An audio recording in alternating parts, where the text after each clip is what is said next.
I am so late. I am 22 minutes late. I'm so sorry, y'all. Hi, YouTube. Let me get myself set up here so that we can have our Sunday fun day. Albeit late. My gosh. Hold on.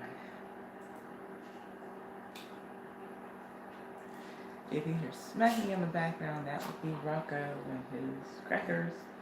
Let's see here. You gonna lay down and go shoot. Okay, let's see. I'm getting set up, y'all. Give me just a second.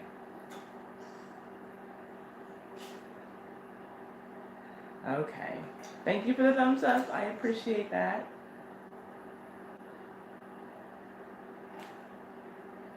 Let's see. Trying to get stuff so I can see the comments come in. Okay. I'm good to go. Okay, again, sorry that I'm late. I have no excuse. I'm just tired. Haven't been able to get it together the way I need to.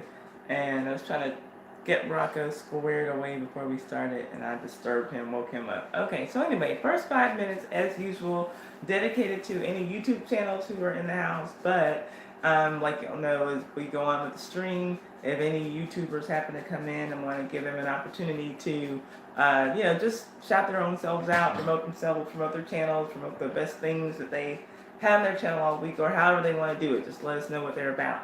And then we'll go on. After the first 5 minutes are up, I will let you know everything that's on the menu for today.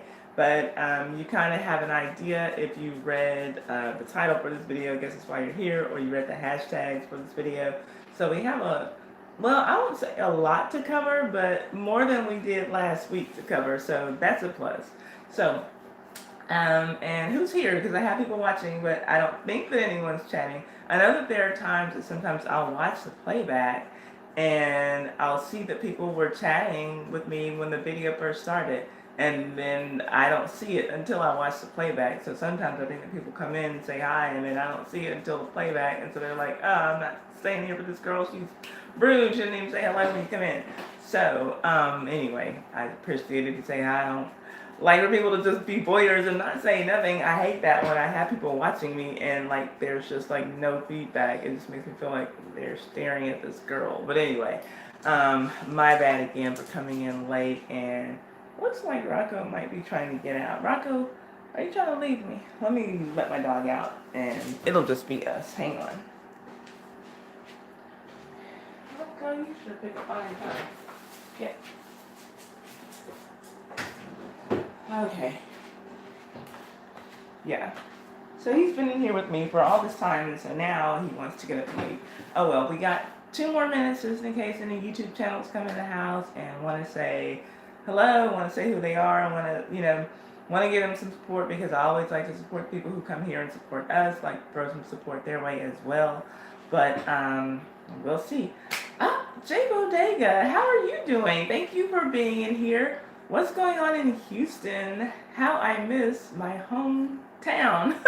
It's so boring where I am.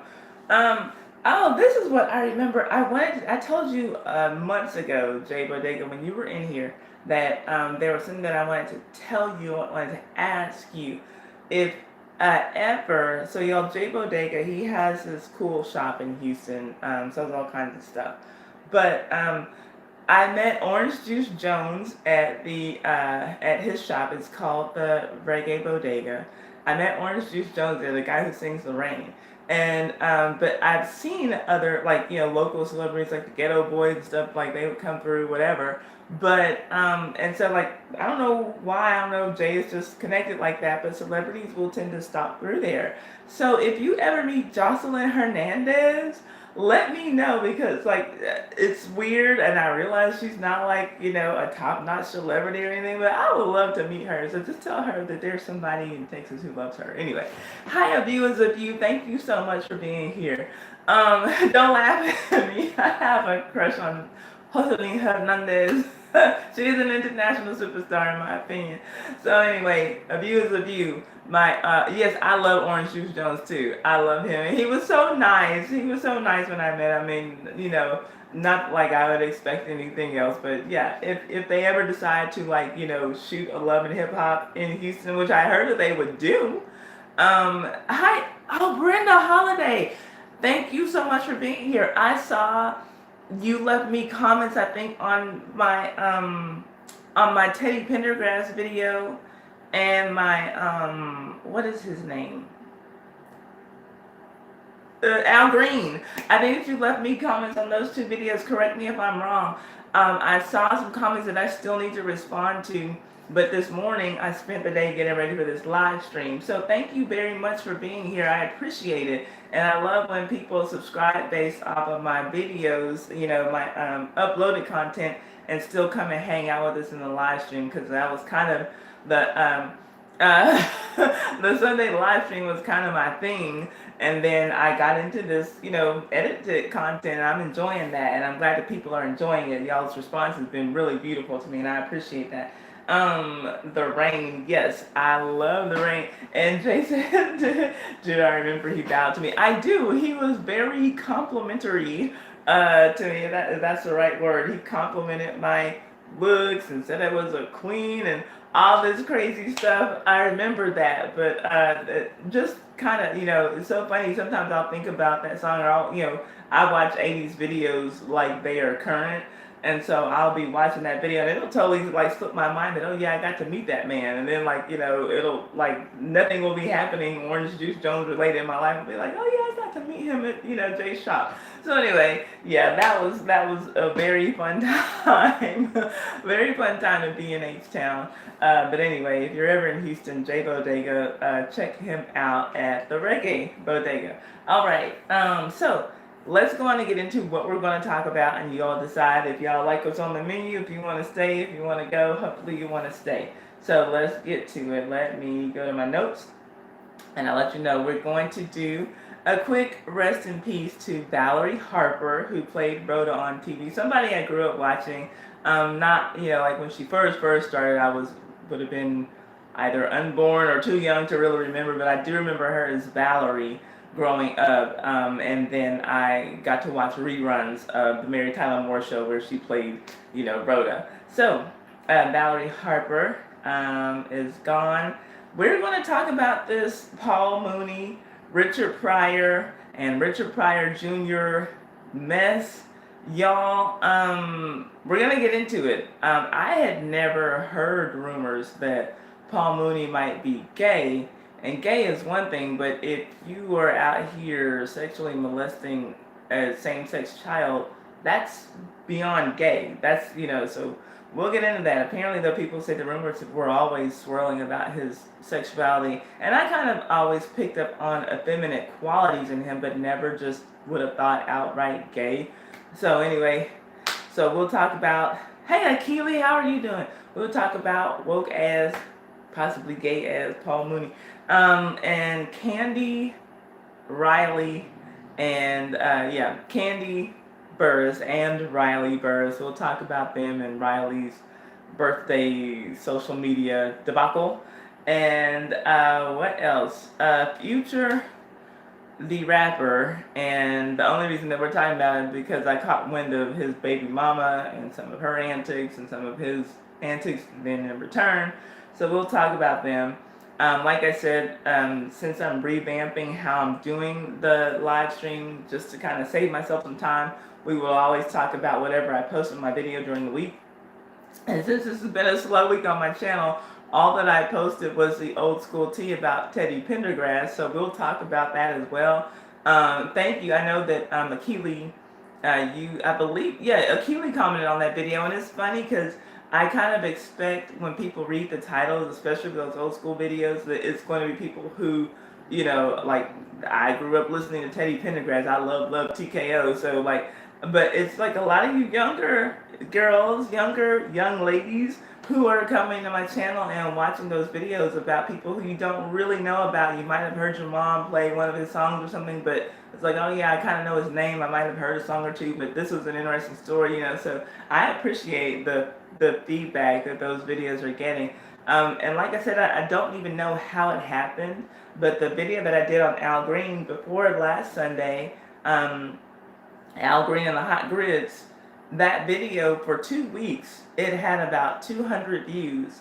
And then all of a sudden, like Wednesday or Thursday when I was at work, I left to go on a lunch break, and I just started getting notifications, comment notifications on that video.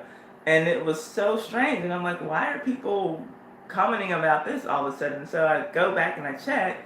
And from the time that I went and left for my lunch break and came back, I had an extra 500 views. For a lot of larger channels, when you have tens of thousands of subscribers or hundreds of thousands of subscribers, that's not uncommon. But when you have 3,000 subscribers, to get 500 views like that is unheard of pretty much. And so then I just let the day play out, and by the end of that 24-hour period, it had another 1.2 thousand views. Now it has over 3,000 views. So I don't know what made that one take off. I checked with Layla Lynn. YouTubers, please listen. Layla Lynn, she is a YouTuber who has over 250,000 subscribers. I haven't checked her count lately. She might be at about 300,000. But she teaches a YouTube course that she sells online, basically. And it teaches you how to basically up your game in YouTube if you want to make money at it. And I've been taking her class, and I'm noticing a big change in my channel. So if you are a YouTuber, or if you're thinking about becoming one, why not go on and start off the right way? I'm recommending her channel, and so anyway, I let her know, and I asked her, did you share this video with your subscribers? Is that why it all of a sudden jumped? And she said, no, YouTube is surfacing your video, and so that's why you're getting these views, and that just means that they're kind of throwing it in everybody's recommendations. So anyway, that's what happened with there. So we also, as usual, have a Florida man story. And we have our game, IDGAF, of course, duh, right? Okay, and then at the end, once everything is done, once all the notes are read, once everything is, I don't need this computer anymore, we will do our raffle so that you can have your very own Sunday Funday mug. If anybody who has already received theirs is sipping out of theirs, let me know, and I will sip with you. Otherwise, I will just drink my ice water out of my Sonic cup. I'm addicted to their ice, but it's just water. I cannot afford to get dehydrated in this Texas heat. We've had basically 3 weeks in a row where it's been over 100 degrees, and the heat index has gotten up to 112. But anyway, that's Texas in the summertime, right? Okay, so let's go on and get into the first story. But first, let me see if there are any comments that I need to get to before we get to this RIP for Valerie Harper. Let's see here.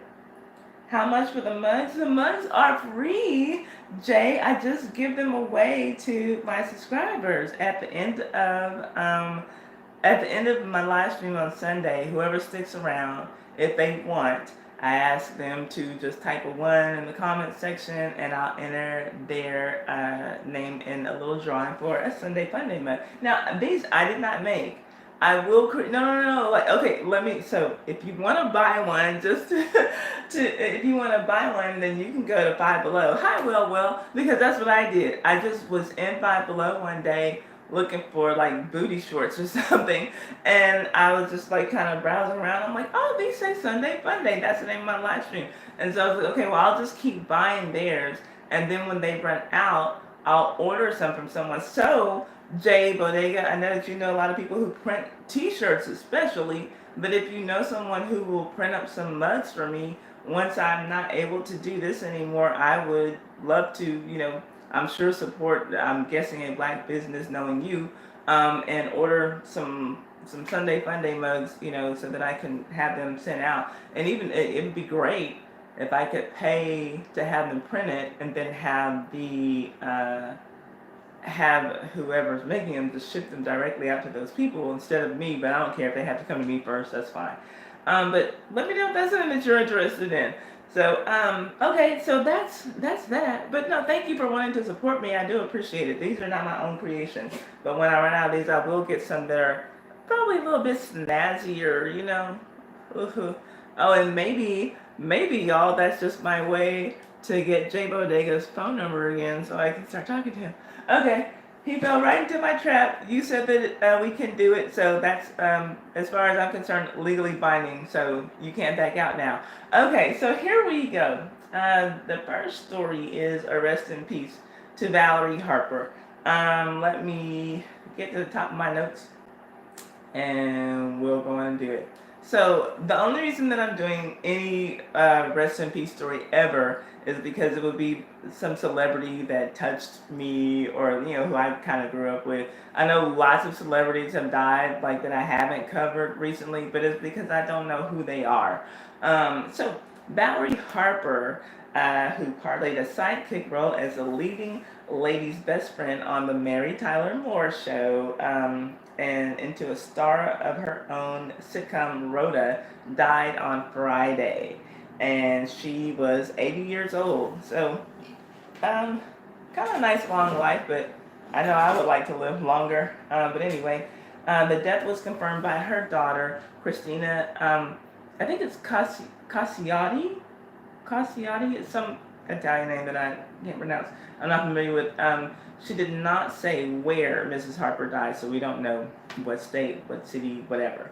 And her husband, Tony, announced on Facebook in July that he had decided not to move Valerie Harper into hospice care as her doctors had recommended. She had, now this is another one, leptomeningeal carcinomatosis, and that's a type of cancer where cancer cells invade the fluid-filled membrane that surrounds the brain. So very sad for her. She started out as a theater actress, but she became well known after she auditioned for a show called Miss Moore, which became the Mary Tyler Moore Show on CBS, and from there her career just kind of took off. And then after she had the run on the Mary Tyler Moore Show and that show ended, she got her own series called Valerie in 1986, and in 1987 that show was on the air, and that's when I knew her, like when she was working at the time.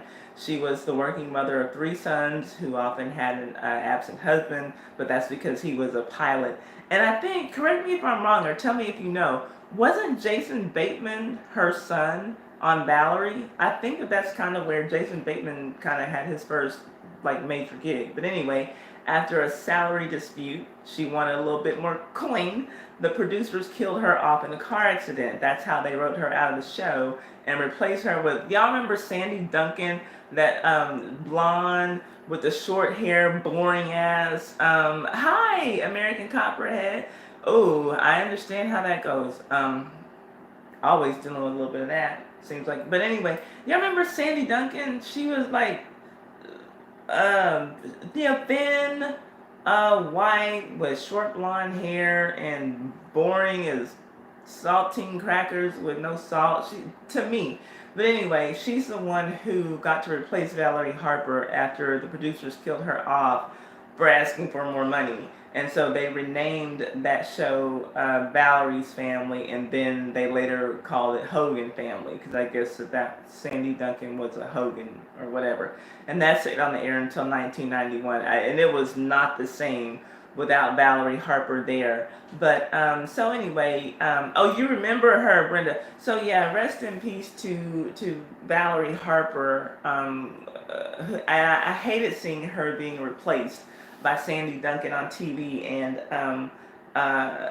just kind of remarkable, the way that she came up with on the Mary Tyler Moore Show. The first time that we see he was on the Hogan. Okay, so Jason Bateman was on the Hogan Family Show. Okay, so that is okay. I guess that is where I remember him from originally.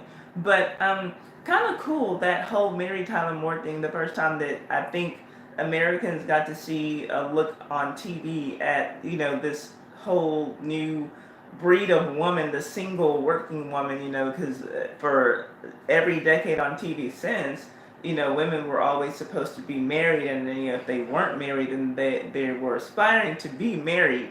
But here are some women, they're young and single and dating. Like, maybe I'll get married, maybe I won't, whatever. But it's okay, like, I'm just working and living my life, and that's what so many women are used to now, and that was such an odd thing, when that was a TV show back in the 1970s. And so, Anyway, very cool, but very sad that she's gone. And I believe that she only leaves behind her daughter and her husband, who was her second husband. I believe she married him in 1987. And her birth date is the same as my mother's birth date, not the year, but she was born August 22nd. Again, like I said, she was 80 years old. My mother is much younger than 80. She will tell you that she's even younger than I am. So anyway, that is that for that. And let me see what, if anything, y'all have to say about that.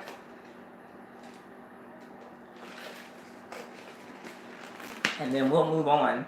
We can either do the game, or we can talk about Paul Mooney and Richard Pryor Jr.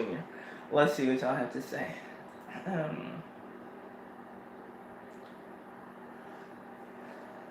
Okay, the good old channel 8 Days. That's what Valerie Harper's show used to come on for UJ in Brooklyn. Is that where you grew up? Let's see here. Mary Copperhead says, hi everyone. She'll be in and out. She's dealing with family drama. I'm sorry that you're dealing with drama on today, and I hope that it works itself out quickly so that your life can get back to normal. Family drama is never fun, but Lord, doesn't seem like it's a part of life. Like, there's always some kind of drama, and it's just like never ending. It feels that way sometimes. And Brenda, she said, yes, I do. I think that was to remembering Sandy Duncan replacing Valerie Harper, and J-Bo, they did confirm that Jason Bateman was on the Hogan Family. Okay, and so yeah, I hated it. I was so mad when Sandy Duncan replaced Valerie Harper. I just thought that Valerie Harper was way better in every way than Sandy Duncan. I never saw why she was a thing on TV.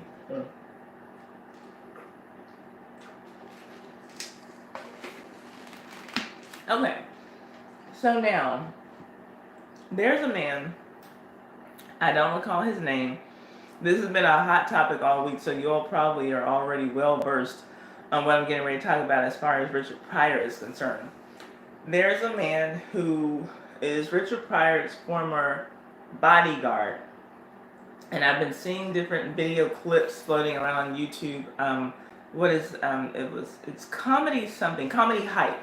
They interview a lot of old school comedians and actors. I've seen like one of their first videos I remember going viral was one that they did with Arian Spears.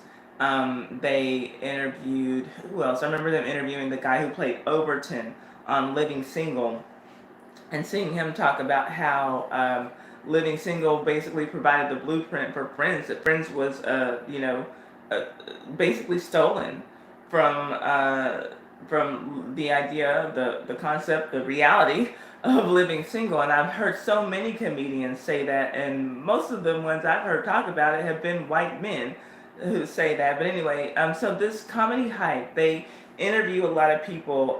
They interviewed the guy who played Cole on Martin, talking about, they had him talking about some things regarding Bill Cosby and those allegations, and Martin and the cast and how things broke up. So they get some pretty real deal interviews. And so this week, one of their interviews has gone, I would say, viral for sure. It's of a man whose name I forgot, who was Richard Pryor's bodyguard, I take it in the 70s and 80s. And he mentions Paul Mooney. Does everybody in here know who Paul Mooney is? He's a black male comedian. And he is, hi Tammy, thank you for coming in, and thank you for moderating for me like that. He is a black comedian who talks about race a lot, talks about comparisons and contrasts between black people and white people a lot, and he does it in a very serious way, but a way that's just as funny as it is serious. And a lot of people would label him as woke, for this day and time, and he's been around, for a long time. And this particular driver, or not driver, he wasn't a driver, former bodyguard of Richard Pryor, is letting us know that Richard Pryor and Paul Mooney apparently had a big falling out several years before Richard Pryor died, because Paul Mooney sexually molested Richard Pryor Jr., Richard Pryor's son. Now, um, after this allegation came out, I'm hearing all kinds of people saying that there have always been rumors about Paul Mooney's sexuality, that people have always thought that he was gay, and all these things. And I remember kind of seeing Paul Mooney first when I was a relatively young child. My mom has always loved his comedy, and as I got a little bit older, I kind of think like, wow, he kind of talks a little bit feminine, not like the sound of his voice, but something about I can't really explain. But and then sometimes the way that he would move his hands, there were things about him that made me think he seemed feminine. But I don't like to confuse the issue of being homosexual, as in like a man who likes women. I'm sorry, a man who likes men and sleeps with men, consenting men. I don't want to confuse that with being a child predator. A man who would do anything to a a a boy, who can't consent. Rashawn Khan, that's his name. Thank you. Okay, and now I see, because I do remember his last name being Khan, but I heard the last name in a video, and I was thinking to myself, like, Khan is in Con Man. Like, is he? Is this stuff real?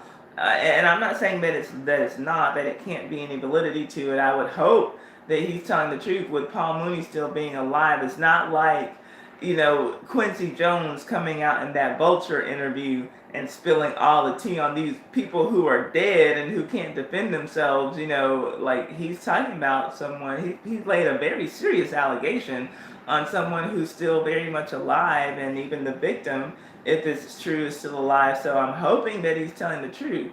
And it's kind of seeming that way because Paul Mooney has been MIA since that story broke. He had an appearance that he was scheduled to do in Atlanta, I believe, over the last few days, and he just didn't show up to it, and nobody seems to be able to find him anywhere. So it does make me wonder, is this true? I mean, and I think that, like, even if it wasn't true, it's still like and especially, I guess, if it's not true, it's still kind of a hurtful thing to hear. But if it's not true, do you just lay low, or do you come out immediately and just clear your name? Or do you wait for dust to settle and then, like, hope that someone else will come out and clear your name? I don't know. So I can't say, how for sure he's handling. I can't really judge it because I don't know the truth. But looking at Paul Mooney's actions, I feel like there is probably some truth to this. So what do y'all think? Because the timeline is sketchy. He's saying that back when Richard Pryor, that this was going on since JoJo Dancer, and that's a pretty old movie. Let me see when JoJo Dancer came out. This is about his upcoming book article. Yes, he is out promoting his book, and that's exactly why he's talking about these things. And I realize, I guess, to get book sales drummed up, to get a buzz going, you probably want to go out on interviews where you can have a viral moment and talk about the most salacious thing in your book so that people will want to buy it, because people aren't really buying books these days. And so that's kind of a big chance to take. I don't know. I almost feel like the guy could have come out just as well with a lot less overhead, just starting a YouTube channel and telling people, hey, I was Richard Pryor's driver, and this is what's going on. Because people don't like to read. and actually, though, that's something that works in my favor, because I do like to read, and I realize that people don't. And so, like, these old school tease stories that I'm getting, like, I'm just reading old magazine articles, old newspaper clippings that people don't really want to put in the time to read. So I'll just read it to you on a video. And if it makes you feel good to come and watch it, then cha-ching, yay for me, So I don't mind if people don't like reading. But I do think that, yeah, he's definitely out promoting his book. He he wants some book sales, so he's got to tell the craziest stories he has. I imagine that probably 80% of the material in his book is 90% more tame than that story that he told. So let's see. But what do y'all think? Do you all believe what he's saying? Do you all believe that Paul Mooney molested Richard Pryor's son? Let me see. Hold up. When was the movie JoJo Dancer released? I'm asking. I'm asking Google here. Okay, that was May 2nd, 1980. May 2nd, 1986. Let's see here. I beg to differ on people not reading my book sales have been going up. Oh, well, I'm glad to hear that. By the way, another YouTube channel in the house, that's Tammy Minda, my moderator who's in here. She has a bookstore. And so go and check out her channel, and you'll find links to other things that she's doing. But she has a bookstore. And so, yeah, that's good. That is good to hear that your book sales are going well.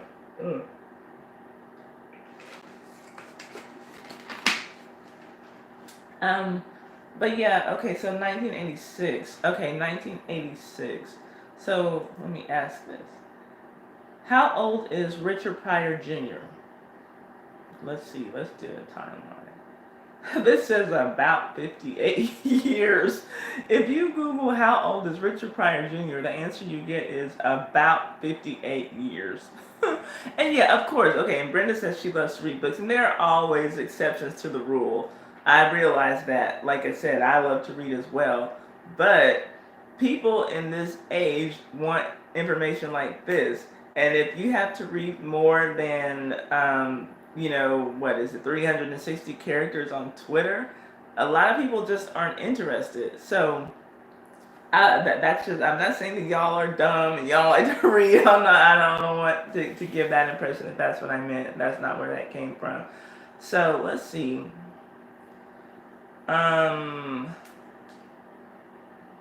He's 58. So, 1986. How old would he have been in 1986? Somebody do the math, right? Let's see. Would he have been about 16, 18? So he would have been a teenager, but probably not able to consent.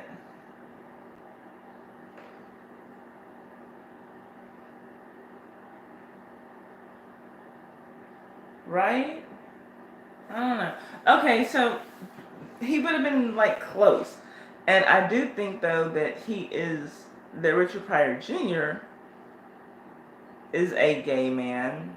And I do remember seeing that TMZ caught up with him to ask him about the allegations, and what he said was that something happened to him. He did not confirm that it was Paul Mooney. So, is he being intentionally vague? Is he trying to cook up something with Paul Mooney to get some money out of him? Hey, you better, get on the good foot and pay me some money, or else I'm gonna tell everybody it's you, because I can. Richard Pryor Jr. He would have been old enough to remember who molested him if he was a teenager, and so he can put a stop to this guy's book sales right now and just come out and say, no, that never happened with Paul Mooney Jr. He could, with Paul Mooney Jr. That never happened with Paul Mooney. He could come out and just say that it never happened. It's such a weird story. And then there's also the fact that we're seeing photographs of Richard Pryor with Paul Mooney after this incident would have occurred, if the story's true. And, Paul Mooney basically kind of saying, well, like, no, how could I have molested his son and then he's still being good friends with me like this? He's showing pictures. Well, here's us in, 1989. Here's us in 1994. Like, do you really think I'm out here molesting his son and he's still hanging out with me? Well, I don't know, and there was also the rumor or the thought, the whatever you want to call it, that Richard Pryor put out a hit on Paul Mooney, that he was willing to pay someone $1 million to kill him because of what he'd done to his son. Now, I don't know whatever happened with that. Um, and so, like I said, these are all just kinds of things that I've heard throughout the week. There are bits and pieces that I'm trying to put together. So if you all are in the comments and you want to add something to this, then please feel free. But I kind of want to know just what do you all think? Do you think that it happened, or do you think that this is just a guy trying to sell some books? Do you think that maybe there's a gray area, like maybe it happened when, like, right as Richard Pryor Jr. was at the age of consent? What do you think? Let me know, and let me know if y'all want to see the videos, because I'll get my little tablet out and I'll find a way to pull up the YouTube videos. I guess I can do that. But let me see what y'all are saying, and we'll go on from there. Let's see here.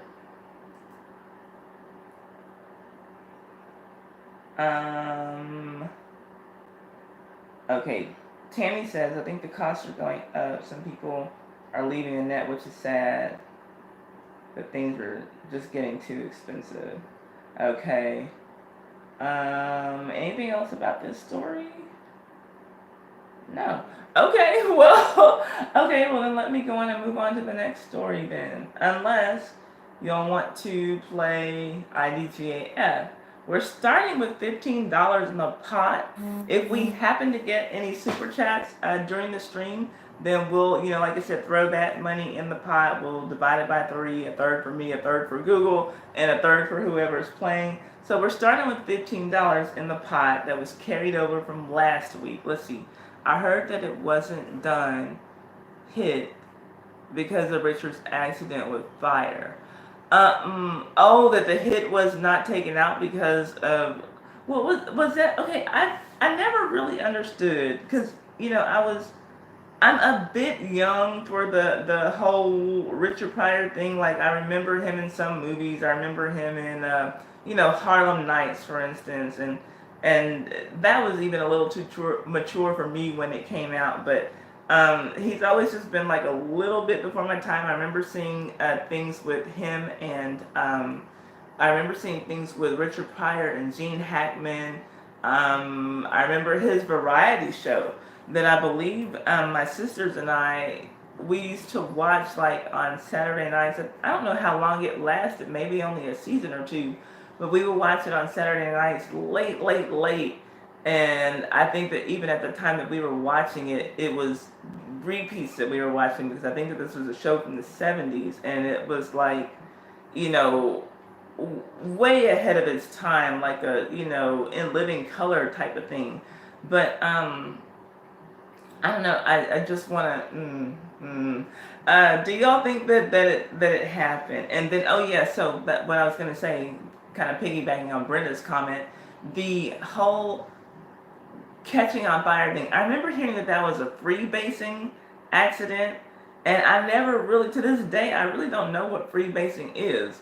I know that it has something to do with drugs, like he burned himself using drugs somehow, and I do think that also that was one of the things that his driver said when he first heard the story about Paul Mooney molesting Richard Pryor's son. He was thinking that it was something that Richard Pryor was just saying because he was high, because he kind of knew his schedule. Friday was high day, and he'll probably spend the whole weekend high, and then come about Monday, Tuesday, he'll start settling down so that he can get back into work mode. And so maybe he's just saying this because he's high and it never happened. But yeah, I do remember big stories and people making fun of Richard Pryor, being, like, catching himself on fire because he was doing drugs. And I still, like I said, I don't know what freebasing is to this day. He was smoking cocaine.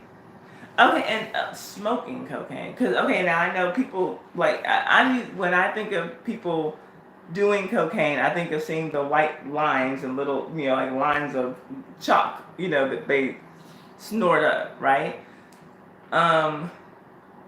But then how do you, okay, so if you're smoking cocaine, is that like saying like they do the thing where they light up a spoon, or is there like a bong like you use with marijuana? I'm so confused.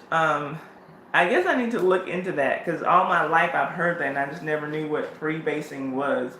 Um, I don't know. Let's see. Okay, so you smoke it out of a pipe. So I guess he just had a faulty pipe that exploded and burned. I never really understood that, and I guess I was just too young to understand. And Google wasn't around, and probably wouldn't have been appropriate for me to go to my elementary school library and look up freebasing in the encyclopedias that were there. So.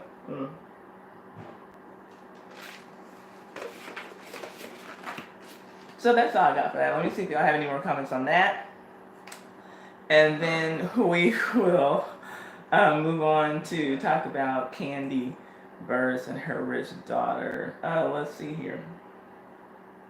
What are y'all saying? Okay. He was smoking cocaine. Okay, he was smoking cocaine when he got burned. That's what Jay is saying. A pipe. Okay, so you use a pipe. And Lady B is here. Lady B, another one of the comments. Yeah, I saw that you were just like, hey, Ty, I hadn't seen you in a while. Oh, so here's another reason that y'all hadn't seen me on YouTube this week.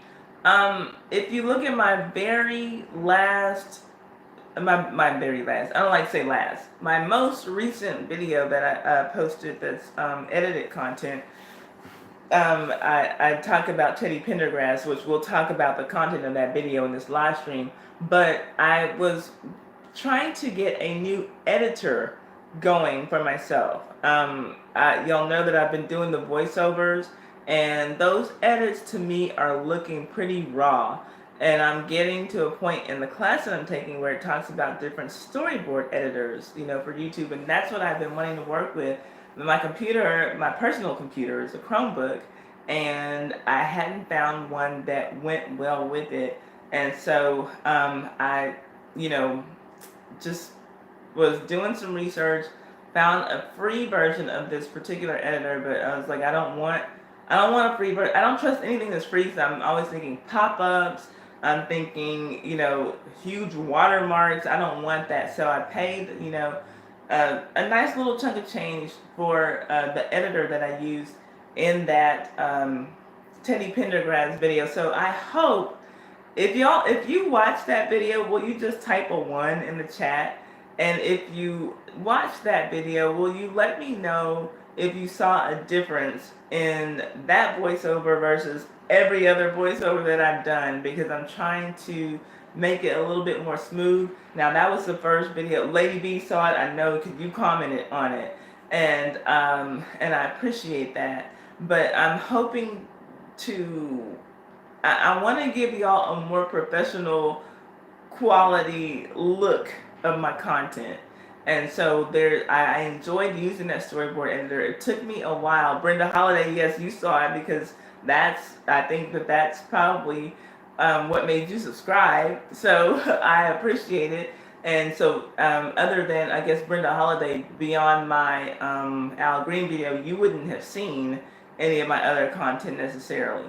So, but what I'm hoping is that I'll be able to give you all a better, oh, look, it's Indy.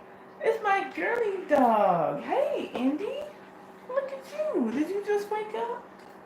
Indy's here, y'all. Sorry, I'm all distracted. Hey. I'm all distracted now because my baby girl is here. You gonna come say hi? Come say hi. Come here. Come here. She all around. Indy. Indy, how'd you... Jesus. Indy, come here. I want y'all to say hi. Come here, Indy. You gonna lay down? Okay, so, but yeah, I'm hoping that you all can see a difference, and I'm trying to give you all, like, better quality. So, like I said, that was my very, very, very first video that I did with it, so there's a whole lot of editing tools for me to play around with that I haven't touched yet, And so I'm going to touch on those other editing tools, and I'll be giving y'all something a little bit different. Okay, so that's that. Let me see here. That movie. Let's see. Let me see what y'all are saying. Hold up. Let's see. Let's see. Let's see. Let's see. Um, I've always liked Richard Pryor. He was funny. I've always thought that Richard Pryor was funny too. I didn't realize until maybe after he died, just kind of like how troubled his life was. From the upbringing that he had even into adulthood, and I never knew how open he was about being, I guess, gay or bisexual. I don't know, because I mean he always seemed to have a wife around, but he seemed to talk very openly about having sex with men. And a lot of the stories that I'm finding about him, within I would say the last 2 to 3 years, have centered around him, having sex with men, and I didn't know. That was just something that totally went over my head. There's a lot of things did when I was younger, because like I said, when I was growing up and Richard Pryor things were current, I just would have been too young to know and some things and catch some things, pick up on some things. But yeah, looking back, reading things about him, I, woo, I don't know. So yeah, let's see here. Okay, so yeah, y'all are not getting notifications now for my videos. Well, I don't know what to do about that. I don't know, and sometimes that will happen. And sometimes even like for channels that I watch, and to me it seems like the solution to that always seems to be unsubscribe to the channel, resubscribe to the channel, and hit the notification button again. Let's see. She says she was thinking of Eddie Murphy, not Richard Pryor. Oh, Tammy. Don't be that white person, Tammy. But yes, they both are funny, but not similar in looks or comedic style at all. You should be ashamed of yourself. But yeah, and then Richard Pryor, like I said, just a really troubled guy. I remember he was like basically raised by some prostitute or something. That's just what people think. It's okay. But let's see. Yeah, like I said, and I had done a story about him. I had done a story about him not too long ago on the live stream, where I mentioned. Oh well. Anyway, I'm gonna have to look that up again. Maybe I can add that to my old school tea stories that I'm doing now. Let's see here. I have not seen TV in ages. Yeah, I'm not a big TV watcher myself anymore because of YouTube. And it's not really just me watching YouTube. These days it's because I'm trying to create content for YouTube. And the editor that I'm using, it takes me longer to do the videos, but I'm getting the type of video that I want out. And so just let me get proficient in use with this storyboard editor, and y'all are going to get some better content from me. Okay, so that's that. Let's see here. Oh, and it could be. A lot of people probably aren't here because it is Labor Day weekend. Like, I hope that, a lot of y'all are just like out doing things and having fun. I won't be one of those people. It's regular day for me, but that's because I'm on a construction project that is several days behind, so it's just another day in paradise for me. But I do hope that even the ones of you who are here, that you all get out and do something for Labor Day and, have yourselves a good old funky good time. Hey, Sharn, how are you doing? And do I have any other Floridians in the house? We're looking at this Hurricane Dorian that's in the Bahamas right now. We don't know if is it still going to touch Florida. I know that everybody is trying to hunker down there. Are you okay where you are, Sharn? Are you looking at any possible winds, rainfall, anywhere? So y'all, whatever you do, prayers, love and light, positive thoughts for the state of Florida. And for the Bahamas and anywhere else, Georgia, South Carolina was looking at declaring a state of emergency.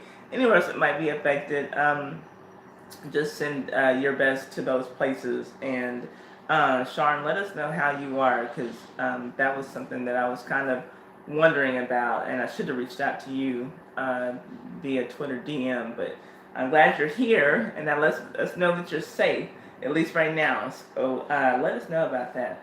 Let's see here. She's always loved Eddie Murphy. I used to love Eddie Murphy on Saturday Night Live, and his I liked him doing like the whole buckwheat thing, and when he did the James Brown hot tub thing, that was classic. Watching those SNL DVDs of Eddie Murphy's best moments on Saturday Night Live, some of that stuff is just comedy gold. But then I see that he's doing this Dolomite movie, and it looks like he's kind of getting back to his comedy roots in this one, and so that's probably going to be a good look for him. But there was just like a period where I just wasn't checking for Eddie Murphy because he was doing all this family stuff, and there's nothing wrong with family stuff, but that's not what I look to Eddie Murphy for. And I really personally don't look for all that family stuff myself anyway, because I'm not a mother with children, and my nieces and nephew are grown now, so like there's no need for me to get into any of that kiddie stuff. So I felt like it was just like I'm doing something for a check. It is good money, but it wasn't who he was. And so anyway, looks like he's kind of getting himself back out there and all that. But we're only talking about Eddie Murphy because Tammy Minda had him confused with Richard Pryor. So let me see what else y'all have to say. Let's see. There's a female on YouTube right now by the beach and has been doing weather videos from her home. What? Let's see. Hi, honey bunny. You gonna come? You gonna come say hi? Come here. Come here. Come here, mama. She comes and licks my knee and then goes back to her bed. Okay. Let's see. I'm good. I'm on the West Panhandle, so we should be good. I'm just leaving Atlanta though. All of my cities in the clear for now. Okay, good. I'm glad that you're good. I'm glad that you're good, Sharon, and I hope that Florida fares well. So yeah, I guess we do need to send up prayers and love and light to the Bahamas right now. Let's see. Brenda, I'm with you. Yeah, I don't watch a whole lot of TV myself. And I'm going to watch Power tonight. I was supposed to watch it this morning, but I got such a late start on getting stuff together for this stream.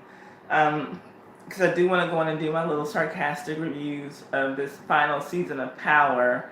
And, it is what it is. And I think I want to find a way to do those. I want to find a way to do those off camera as well. I'm really digging the whole narration thing. I only want to come on here when I'm having my live stream with y'all. I don't want to. I don't feel like being on camera anymore. I really love narrating, and my subscriber count is going up. So like y'all could have told me that I was ugly or something, because people are really responding well to me not being on the camera. So yeah, I'm just looking like my subscriber count is getting up there, and I'm really glad for that. But yeah, the less of me they see, the more of my channel they want.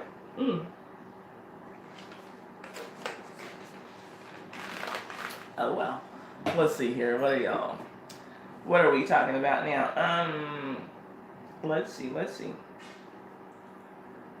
Yes, like Tammy said, any YouTubers in the house, please let us know if you're a YouTuber and you have a channel, and feel free to promote yourself. You're here supporting me, so we want to support you as well.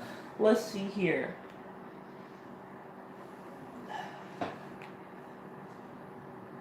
Thank you, American Copperhead. Yes, and I read your comment this morning as well. on my Teddy Pendergrass video. I just didn't have a chance to reply. I will get to my replies, but um, almost every time I see one of your comments, I could cry. Cause y'all, okay, so American Copperhead started watching my channel back when I was reviewing a show on USA called Damnation.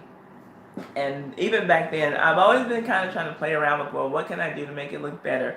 What can I do to make it look more professional? And so I found some little editing software I could use for my phone where I could do like a kind of picture-in-picture thing and put some different little things on the screen. And she would comment like, okay, like, girl, your reviews are getting better, you know? And I'm like, woo, well, I know that they kind of sucked at one point, but I'm glad you were watching them then. And I'm glad that, you know, that you stuck with me to watch me improve. But, so she's always been, you know, she's been around for a while, and she's very, very encouraging of me when I make different moves on my channel. So, so yeah, I did, hey, Justice Hamricks, I did see your comment this morning on my my Teddy Pendergrass video. I shed a little tear, I'm not going to lie. I do appreciate your support. Seriously, American Copperhead. Let's see here.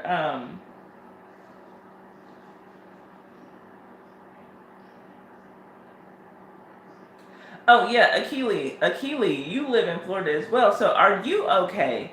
Where you are in Florida, I don't know what this hurricane is doing right now. The last that I heard is that it was like on the northwestern corner of the Bahamas, and I don't know what it was doing. So y'all just keep our East Coast, Southeast Coast people in your prayers, and until this Hurricane Dorian passes over, y'all, please. Let's see here. And okay, and I see Justice Hamricks just got out of Florida. Brenda says, I can't believe people don't want to see you. That's funny. Well, Brenda, I kind of just have to think that that's what it is, because before I was doing pretty much like better than 90% of my videos on camera. And once I got off camera and started narrating, that's when I just kind of started seeing my numbers climb. And obviously, I mean, I'm doing a different style of video, and I could do a little picture-in-picture and put myself in there, but I love narrating. Like, what about the days that I just want to come home and be in my underwear and my bonnet, you know what I mean? And so y'all, as far as y'all know, I look just like this, while I'm narrating. So I'm not complaining. If I don't have to go through all the hubble to try to make myself look presentable, then that's fine. Like, because I'm never going to be the girl who comes on and does full hair and makeup. I'm not a beauty channel, so I don't have to do that. But, like, just to look presentable, what if I just I want to wear my tank top and no bra, you know what I mean? Like, then I don't have to to do all that. So, hush, Sharn. They must not have seen me twerk. Sharn. Let's see here. Okay, she's on the interstate and her phone is buffering. Yes, it did say Category 5, but it would, what the last that I saw on Dorian is it would land in the Bahamas as a Category 5. It would make landfall in the Bahamas as a Category 5. And as far as I know, that's still the same. What it's done after that, I don't know. What it will do after that, obviously, we don't know. So just, y'all, keep everybody who is in the cone of uncertainty in your prayer. Let's see here.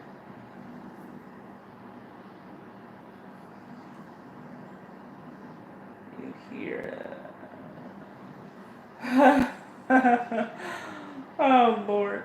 Okay, so y'all are under tropical storm watch. Okay, so it's not quite as bad then, I guess, as it was going to be. Oh, thank you. American Copperhead says she's lucky to find my channel. I appreciate it.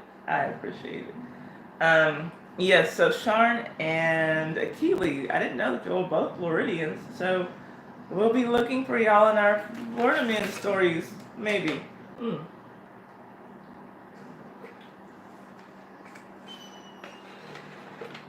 Hi, Indy. Indy yawns. And it sounds like she's whining.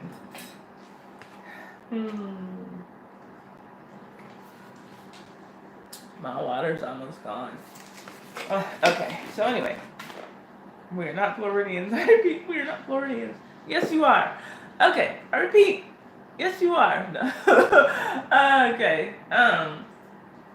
So, Do y'all want to go on to this story about Kandi Burris and Riley Burris, or do you all want to play IDGAF? We have $15 in the pot that we're moving over from last week. If y'all want to play now, then we'll go on and play for $20. I'll throw another 5 in the pot. If y'all want to wait and see if we get any super chats, we'll throw that in the pot as well. We'll throw a third of those in the pot. A third for me, a third for Google, and a third for whoever is playing and wins. So let me see. Give me a 1 if you want Kandi and Riley Burris story.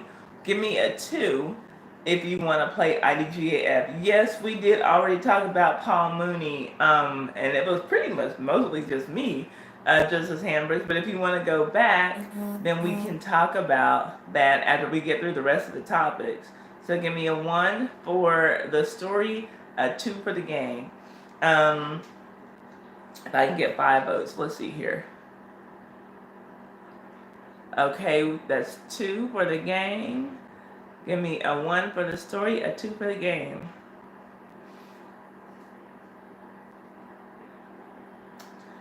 We have 2 for the story. We have 1 for the game. Can I get 3 more votes? And we'll decide what we're gonna do.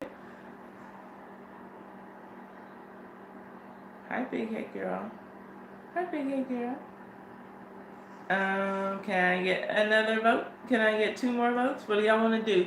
Y'all want to hear about Kandi and Riley Burris? Or do y'all want to play IDGAF? It's up to y'all. I just need 2 more votes. And y'all let me know.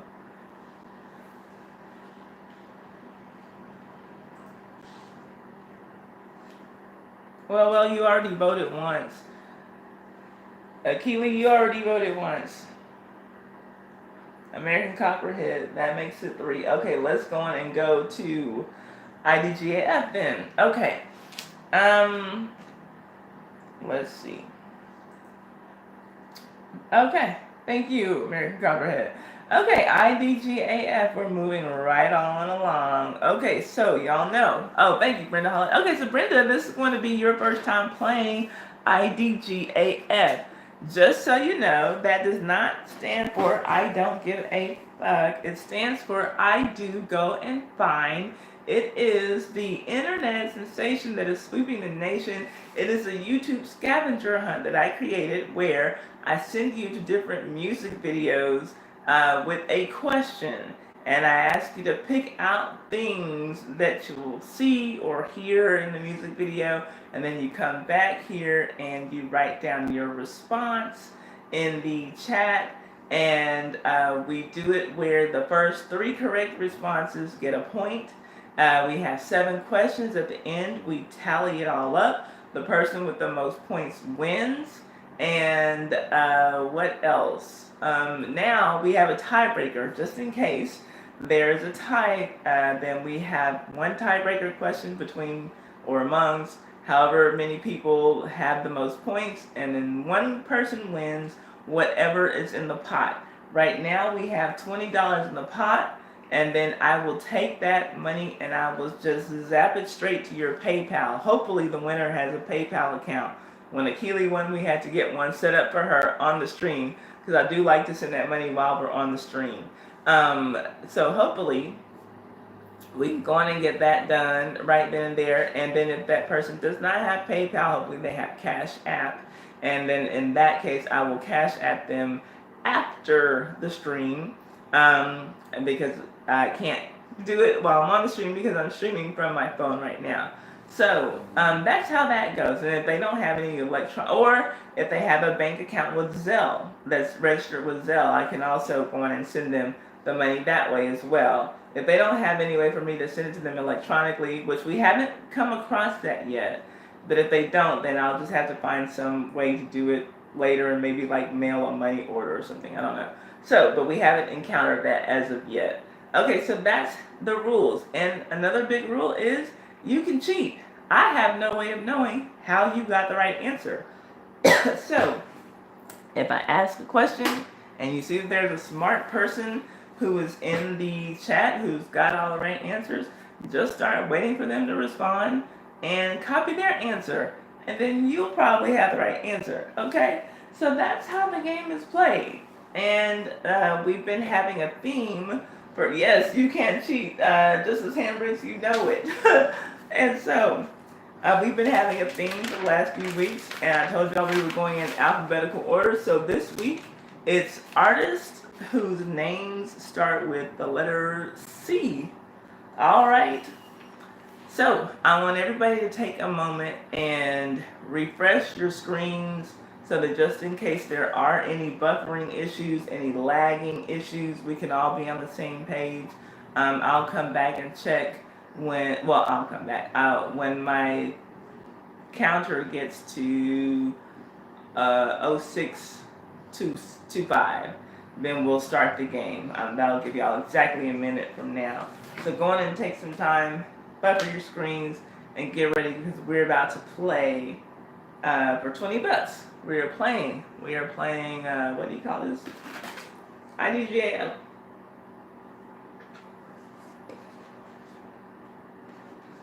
Okay, what am I missing? I'm missing some comments. I am missing some comments. What is happening?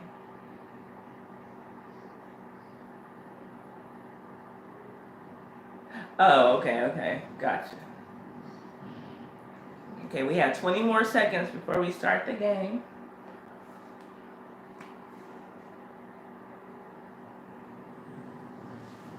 Ten more seconds.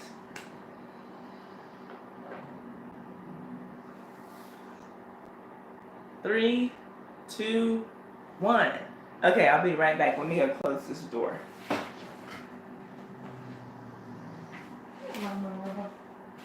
What's this one about me? Let me see. It's getting me. What happens? Okay, we're gonna take care of that. Can't have that. Okay. All right, here we go. Are y'all ready? Go to the C and C Music Factory video for Gonna Make You Sweat. Gonna make you sweat till you bleed. It's that doping up, indeed. Y'all remember? Okay.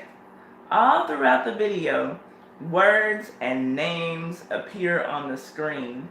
At the beginning of the video, starting with the word bang, what 3 consecutive words appear? I'm looking for 3 words. I already gave you the first one. Bang, blank, blank. I'm looking for those 3 words. The first one is bang.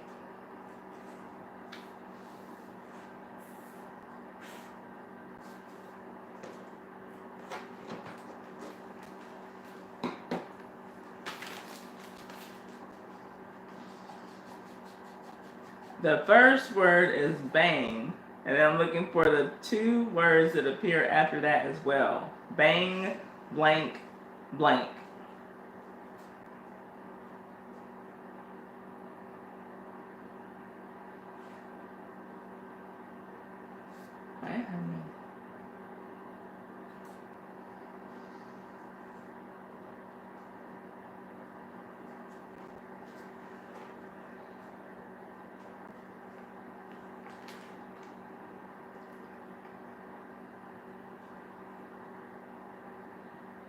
The first 3 words, bang, blank, blank.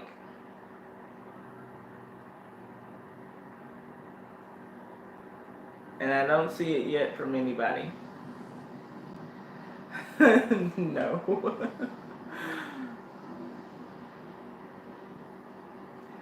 Keely has it.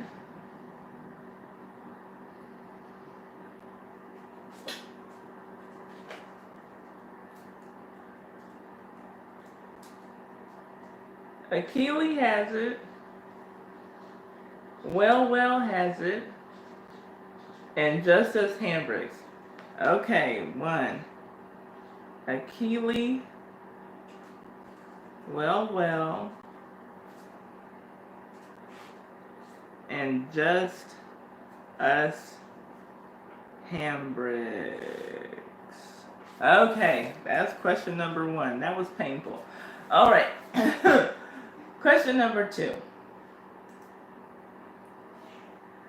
Go to the cake video for the distance. Again, I was laughing. Go to the cake video for the distance. Because he's going the distance. He's going for speed. She's all alone, all alone, all alone in a time of need. Okay, the distance. When the man who is going the distance is running through the woods, what kind of costume animal is cheering him on at first? Freedom is from your neighborhood? Shut up. See, okay, and Jay, like, didn't you, like, you went to high school with a lot of these guys who, like, became big time rappers, didn't you? Wow, freedom is from your neighborhood. Was he always jumping around? Akili has it. Akili's not playing with you hoes today. I just want to say, hold on.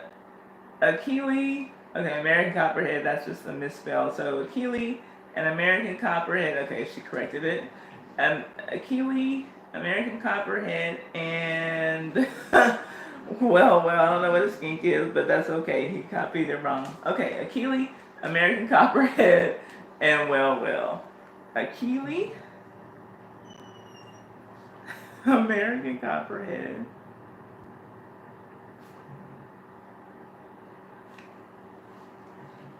And well. Okay, Jay, if you're still here when we're done with the game, I have questions about freedom. I think that that's so neat that he's from your neighborhood. So you said yes. Was that yes to, like, was he always like running around doing the like, you know, hammering and voguing everywhere? Like, I'm really curious about that. That's kind of neat to me. Okay. That, yeah, please, I hope you stick around because we're gonna have a Q&A with Jay and ask him all the people who became famous from his neighborhood. I'm not fast enough. I just seen the skunk. God damn it. Okay. Go to the cameo video for Word Up. Word Up. It's the code word. No matter where you say it, you know you can be heard. Now all you sucker DJs who think you're fly, there's got to be a reason, and you know the reason why you try to put on those airs and act real cool, but you got to realize that you're acting like fools. Okay, anyway, go to that video, cameo, Word Up. This should be an easy one, especially if you ever remember seeing the video or anything cameo. What color is the lead singer's cod piece?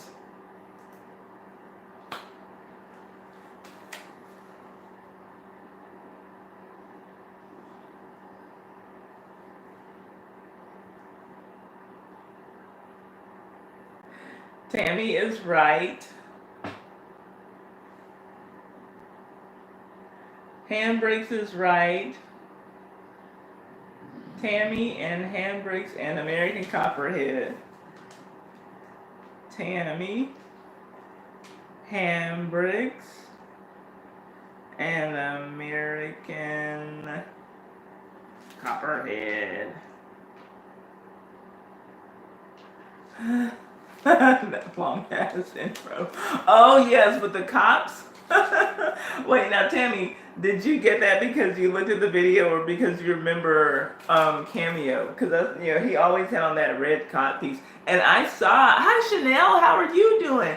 I think. Oh no, I did. I did respond to your comment on that old school T video. Thank you for being here, Chanel. Okay, no, you got it from the video. Yeah, because I just saw cameo like about 3 years in concert. He is still wearing that red cod piece, and he does not have that body that he has in the Word Up video. It's hilarious. Hold on.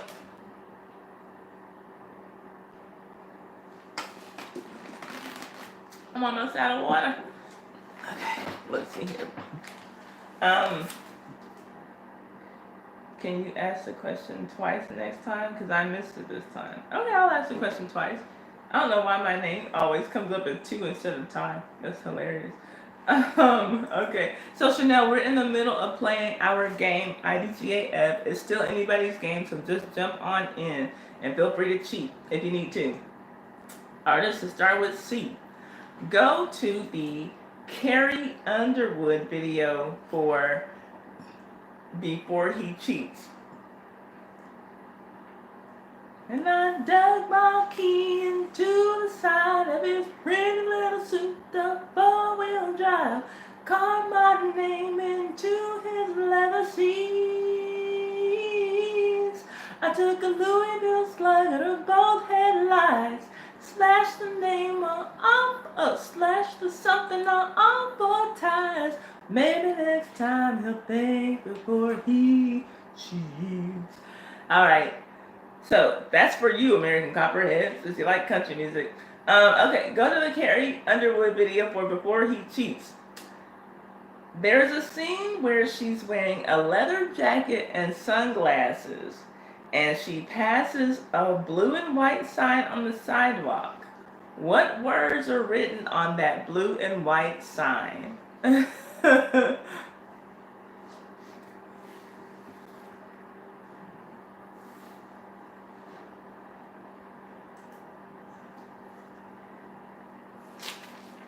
might have said a little. Okay, well has it.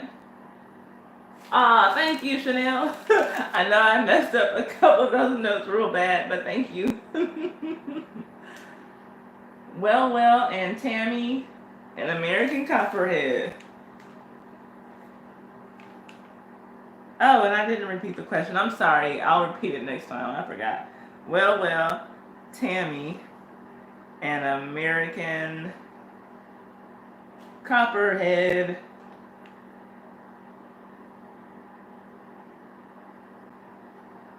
Okay.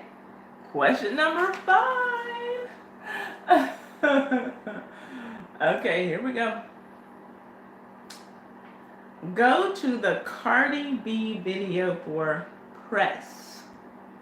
What color suit is she wearing in her court scene when she is before the judge rapping?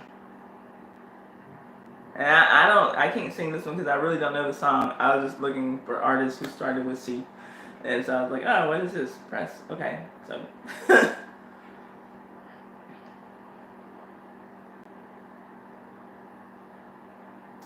It's no. Well has it.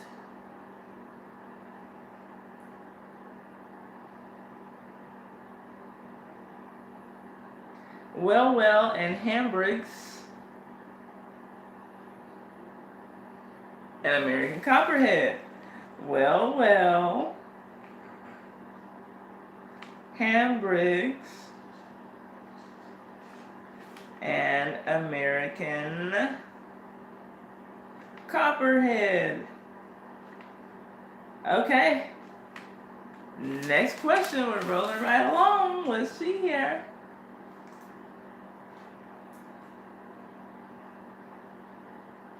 Go to the CC Peniston video for Finally It's Happened to Me, right in front of my face, and I just cannot hide it.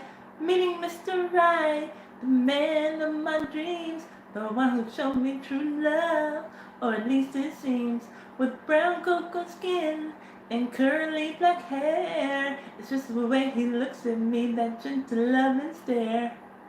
Finally, you come along. The way I feel about you just can't be wrong. If you only knew the way I feel about you, I just can't describe it. Oh, no. Finally, go to the CC Peniston video for Finally. There are several shapes in different colors all throughout the video. A little after the 1 minute and 30-second mark, she actually holds one of the colored shapes at the tips briefly. What is it? Color and shape. For instance, the answer I'm looking for is the color and the shape. Like you would say something like red square, purple rhombus, Hi, Mimi. How are you doing? Thank you for being in here.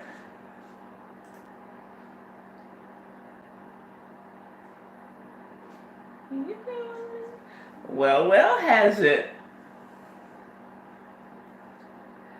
And my dog is sniffing at my knees. Why are you always sniffing around my knees, girl? What's wrong with my knees? Color and shape. Well is the only one who has it so far. I'll take that, Chanel. Well and Chanel have it.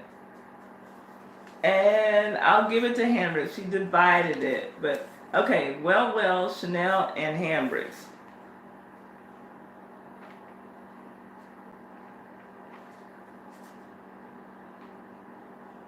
Chanel and Hambricks. I think that my dog wants out.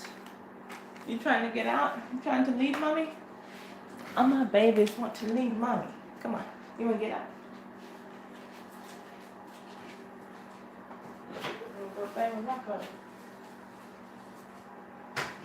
Okay, I'm coming, y'all.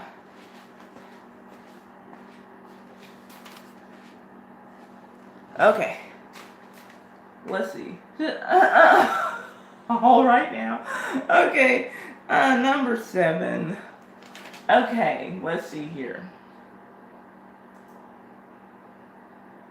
Okay. Oh, and just so you know, for the last song, I was looking for Kathy Dennis Touch Me, since we're doing artists that start with C. Do y'all remember that song? I love that song in the 90s, but there's no video for it, so I couldn't use it. Hold me, baby, drive me crazy, touch me all night long, make me love you, kiss and hold you, touch me all night long. Do y'all remember that song? I love that song. Do you know what I'm talking about? Well. Tammy says I suck at this. No more honest. Kaylee just trying to play it straight and it's not working. Yeah, I love that song. I was looking for that, but she never did a video. She had a lot of live performances for it, but there wasn't a music video for you to send me to. I believe that was the 90s American Copyright. For some reason, like, I associate that song with, like, my 90210 days, like early 90s, but I could be wrong. I thought it, I don't know. Y'all look it up. Y'all tell me. Chanel, I don't. Okay, so here's the last one. Go to the Celine Dion video for It's All Coming Back, It's All Coming Back to Me Now. There were moments of gold and there were flashes of light. There were things we'd never do again, but then they always seemed right. There were nights of endless pleasure. Okay, anyway, we're not trying to hit Celine Dion notes. Go to the Celine Dion video for It's All Coming Back to Me Now. What primary color accent is in her ghost lover's motorcycle? That's the best way that I can word this question. Hi, Rachika, college girl. We are wrapping up our game. Well is right.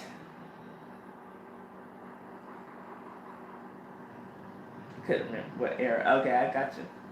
Oh, Brenda. well, and Hambricks and Tammy. Okay, hold up. Well, Hambricks and Tammy. Okay, first, let me address some of these comments before I go on. Brenda says, new career on the horizon, Ty. Yes. Yeah, right. He could be the 80s too. I thought it was the 90s, but I don't know. Well, okay, Akili, I'm sorry. And I told you I would repeat the question. It doesn't even matter now. I'm sorry. Okay, I'll try to remember y'all to do the question twice. Yeah, American Copperhead remembers the song, but not the era. And I can have it wrong, but I really thought that it was like early 90s. I don't know verses, but I know that chorus, and that was like a nice little song. Oh, Keely's going to beat up everyone in the chat, so I'm going to leave, but not before I count the points. So let's see here. Keely has 1, 2, 2. Wow, Keely was on fire at the beginning. Okay, well has 1, 2, 3, 4, 5, 6. Has 6. Justice Hambricks has 1, 2. Wait. Justice Hambricks has 1, 2, 3, 4, 5. Because I started putting handbrakes, so I had to look for the right thing. Keely has counted. We have American Copperhead with 1, 2, 3, 4.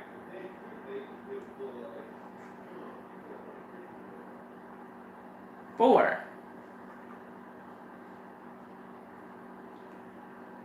She has 4. Let's see. Well, we got his. Tammy has 1, 2, 3. Not bad, Tammy, for somebody who says she sucks. I don't think that's bad. Handbricks, we got American Copperhead. Well, Tammy, American Copperhead. Well, Handbricks, American Copperhead. Well, Chanel has 1 point. Go on, girl. Okay, Chanel has 1. She came in late. Okay, she came in late. It's all good. And so that's it. You guys, we have a winner. His name is Well. And so, Well, congratulations to you. Well, y'all give Well a hand. Well, he got that G6. Well, got that G6 internet on your toes. Well, do you have a PayPal? If so, will you put your PayPal information in the chat? Why do you have, is that a cucumber? What is wrong with you? Hey man, what's going on? Okay. So, Well, do you have a PayPal for us? Let's see, that's what I get for trying to be honest. Yeah. Y'all know y'all can cheat. Let's see here. Well, we're waiting. Do you have a PayPal? If you don't have a PayPal, do you have a bank account that's linked with Zelle? Oh, he says, Ty, keep it in the popper next week. Okay, so here we go, y'all. Y'all see it. Well, y'all tell him thank you. He's being generous. We're moving our $20 over to next week. Woo. Y'all see these? Don't hate on these effects. I told y'all, my channel is growing, y'all. I'm doing big things. $20. Woo. All right. So that's it for that. So now it's back to the stories. You want them or not? Not particularly. She said, come on, June, don't stay in here. Get out of his butt. Stop licking his phone. Look, nasty. Gross. And I don't want to be kissing somebody. Come on. Get out of here. Come on, Andy. Go with that. Let's go. Oh, about all that. Mama's in there. This Mama's dog. No, that's yours. You brought it here. Is it Mama? Oh, okay. No. Yeah, I got you. Okay, so that's that for that. Let's go on and get on to the other story. Let's see. Oh, well, I've always thought you were handsome. Now about those winnings. That's funny.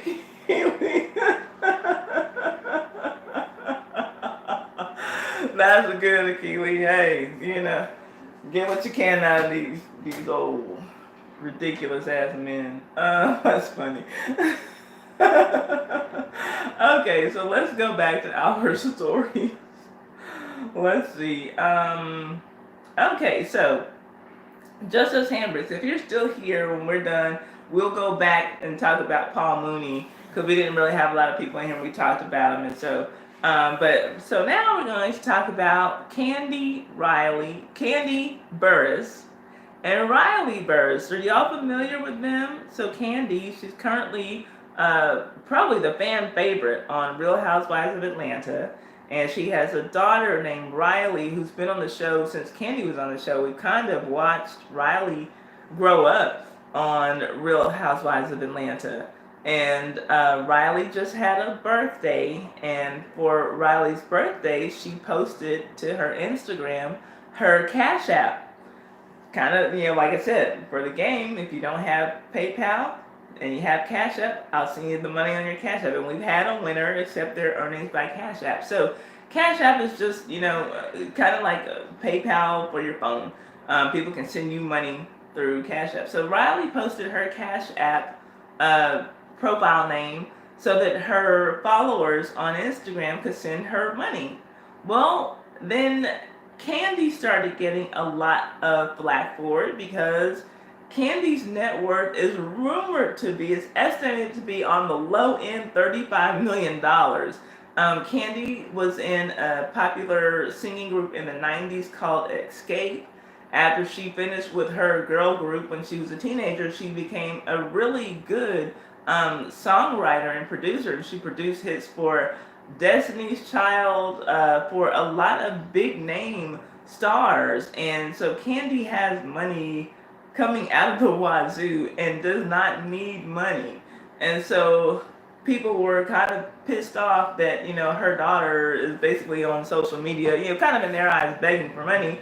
Well, girl, your mom has all that freaking money, and so and especially for people who watched Real Housewives of Atlanta, when Kandi bought her new home, after having been on the show for a few seasons, she not only bought one, but bought two homes that were right next door to each other. One she calls the guest home, where we're, used to being lucky if you have a guest room.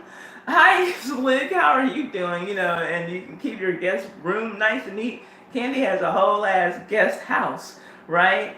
And so, like I said, Riley shared her Cash App and asked for birthday gifts, donations, cash donations, and Kandi, being the multi-millionaire mom she is, she shared Riley's Instagram post instead of shutting it down, instead of shutting Riley down and saying, girl, what are you on here asking people for money? I think that was kind of the thought that people thought, Kandi would be like, girl, why are you doing this, But, and then keep in mind that this is Riley's birthday this year. Last year, for Riley's 16th birthday, Kandi bought her daughter a Porsche, a brand new Porsche that, retails for about $70,000, and, had that posted all over social media. So, we know that Riley's not hurting for money, but Kandi, she says, she's a teenager, so of course she loves, Cash App gifts on her birthday, and so that's kind of how she defended her daughter by saying, she said, quote, and don't say she shouldn't ask for a Cash App gift. She's a teenager. Of course she loves Cash App gifts on her birthday. And so we're like, yeah, but she should be asking for those Cash App gifts from your rich friends, Kandi, not her little broke ass teenage followers on Instagram. That's the problem. So reportedly though, Kandi gifted one of Riley's followers with $500, I guess, as a means of damage control. But I think that it was, that was just supposed to be for a good look, and people are still kind of dragging them like, girl, come on now, y'all have all that. Y'all should be giving somebody else money on Riley's birthday. I think it's kind of how people were looking at it. But that's it for that story. So tell me, do you think that it was tacky for Riley to ask to throw her Cash App out there to her followers, or do y'all think, there's nothing wrong with it? She's just a teenage girl who wants to have a little spending cash, for her birthday. How do y'all see it? Let's see. Let me see what y'all are saying.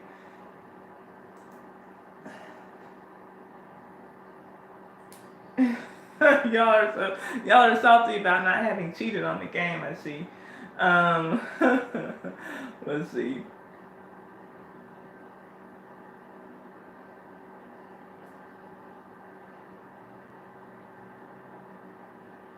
What are y'all talking about? If he wins, he can take all of us to dinner. Wow, they got plans for your money. Well, let's see here. Cucumbers will be served. Well, cucumbers be served. Y'all are crazy. Hambrick says, just because she has money doesn't mean the daughter has money. That is true. But I think that, nobody thinks that Riley's missing any meals around there. Do y'all remember when Kandi had her on Real Housewives of Atlanta singing that song. She was trying to get Riley into a singing career, and Riley, she's not as talented as her mother, or if she is, she's talented in something else, but not singing. Better late than never is what they say. y'all remember that? Kandi basically had Riley like doing a diss track to her father. That's like what Kandi was producing, because Riley's father is like a deadbeat dad, and so that was like about how he, always be calling, talking about, I'm gonna come pick you up and take you out, and then we don't like, Dad, it's been 5 years, so better late than never.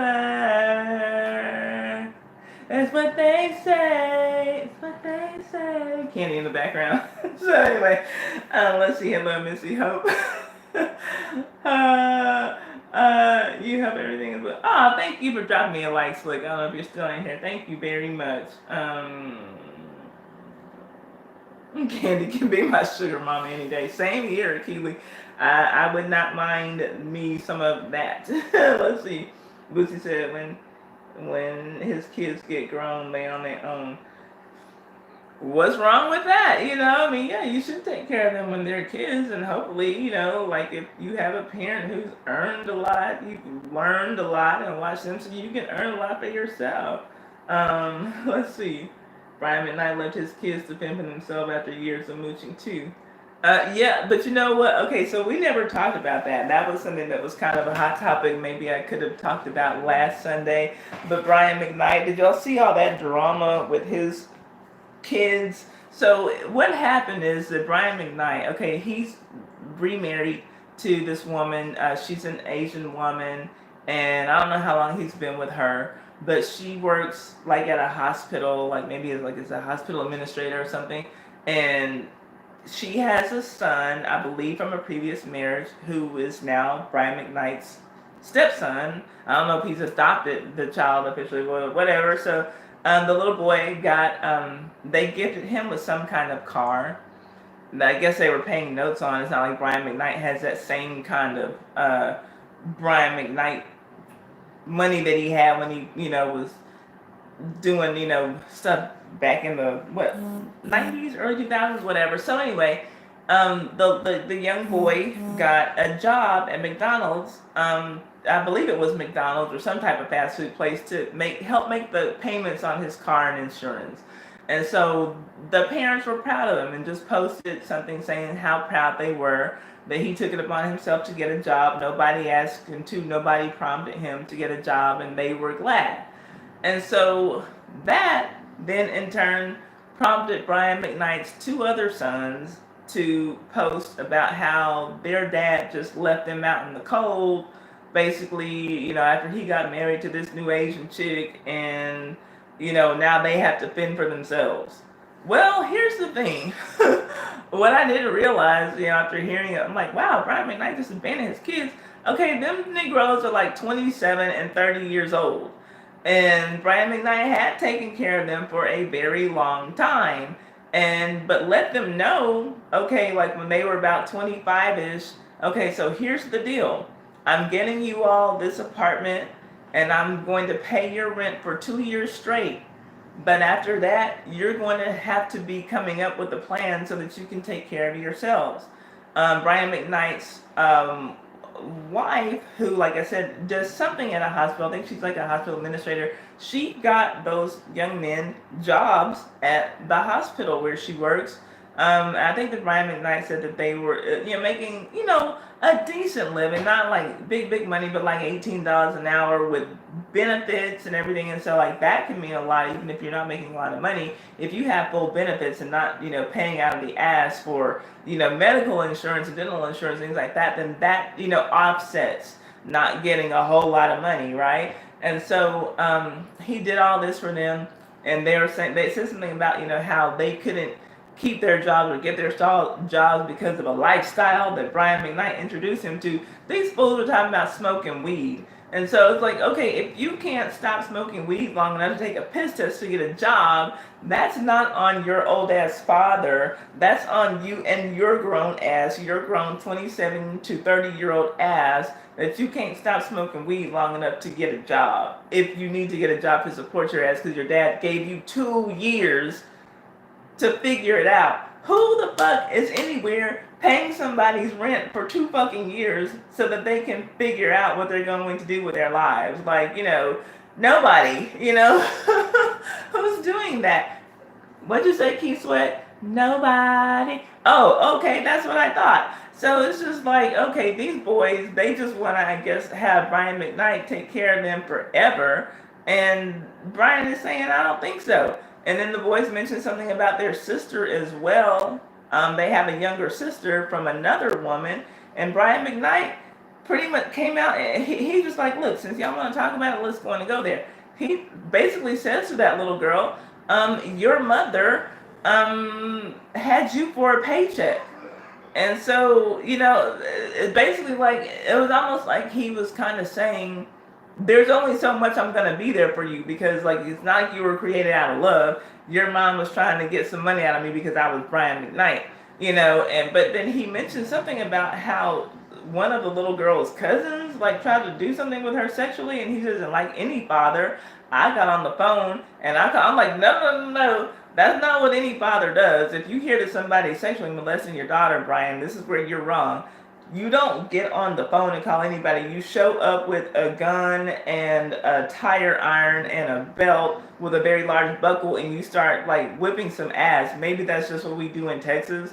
But no, like the phone, hello, yes, I heard that my daughter was being sexually molested. No, like that's not what a father does. But that's just to show you how detached he is, because that child came out of a money-making deal. So, but at least with his sons, he's trying to take it. So it's a whole mess. Like nobody's hands are completely clean in that situation. So yeah, that happened. That was a thing. Thank you for mentioning that, Justice Hammers, because we didn't talk about that last week. Let's see here. What are y'all saying? Well, not taking off topic, but you funny for the cucumber emoji. Chanel liked the cucumber emoji. Okay. Nothing wrong with that. Let's see here. Okay, Ty, thank you for the Teddy P post. You went all the way back. Yes, the McKnight boys are lazy. Yes, and thank you, Chanel. I appreciated your comments on the Teddy P post. YouTube flagged your comments as spam because you put video links in them. So I'm just letting you know, if ever like you see, and this is for all of y'all, if ever y'all post a video link in your comments, YouTube will usually flag it as spam, and I might not be able to get it or see it, but luckily it gave me a notification that I had some messages in my spam filter, so I was glad that I got to see your message, and I was glad to know that you appreciated the video. We are going to talk about it here on this live stream when I get to it. I know it's coming up shortly. Keely says parental support should be lifelong, in my opinion, unless the children are outrageous and egregiously disrespectful.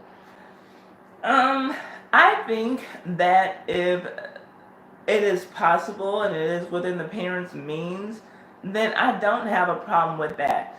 For instance, like on Real Housewives of Potomac, the girl Candace, who everybody keeps riding her because her mother pays a third of the mortgage on her house, and her mother paid for her wedding for the most part. Candace had a $200,000 wedding, and I'm sure that her mother paid well over $150,000 for Candace's wedding. And people are like, oh, you're not an adult, your mom takes care of you. I think that if your parents have the means to do that, why not? If the child appreciates it, whatever. And I think that people are so not used to seeing black people in particular being able to take care of their children that way. I mean, because it happens with rich white kids all the time. They get, they inherit large sums of money and houses and are able to live off of their parents and even grandparents' wealth, and no one questions it. But when some black woman, Candace's mom is a therapist, and she just came up with she came up able to make a lot of money and able to make a very comfortable living for her daughter, but Candace gets criticized for it. Why? And she gets criticized for it by women who are being taken care of as well, but they're just being taken care of by men. So what's the problem if she's able to to provide for her daughter, and her daughter doesn't have to bend to some man's will just so that she'll be taken care of. I don't have a problem with it. If it's within the parents' means. But if it's just that the kids are flat out lazy and they need to be providing for themselves, then no, I do have a problem with that. I don't think that the parents should have to take care of a grown ass kid who won't take care of themselves. I don't agree with that. Let's see here. I understand him cutting off his sons. They're adults, but he should be more supportive, protective to his daughter, who's still 17. I do agree with that. American Copperhead says that I understand him cutting off his sons. They're adults, but he should be more supportive and protective to his daughter, who is still 17. I 100% agree, but I think that, and that's why I said that nobody's hands is completely clean in this situation, because except for the daughter. She didn't ask to be here. It's not her fault that her mother was trying to uh, snake Brian McKnight for money. But he went along with it. He still had sex with her unprotected, and he, at this point, this is not his first child. This is not his first rodeo. He knows the consequences, or the potential consequences, of unprotected sex. He brought this little girl into the world. He should take care of her. But I do think that because of how she got here, that he just has this mental and emotional detachment to the child that doesn't allow him to take care of her the way that a father should. I'll send the, I think that he saw her birth as, okay, here's another 18 years of child support. Thinking that he kind of feels like as long as he's doing that he's being a father, but he's wrong. I agree with you, American Copperhead. Let's see here.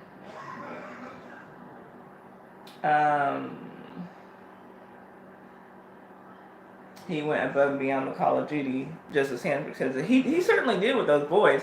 Who just sits up and pays rent for two grown ass men? Who does that for 2 years? Who does that? And the band keeps playing on. Nobody.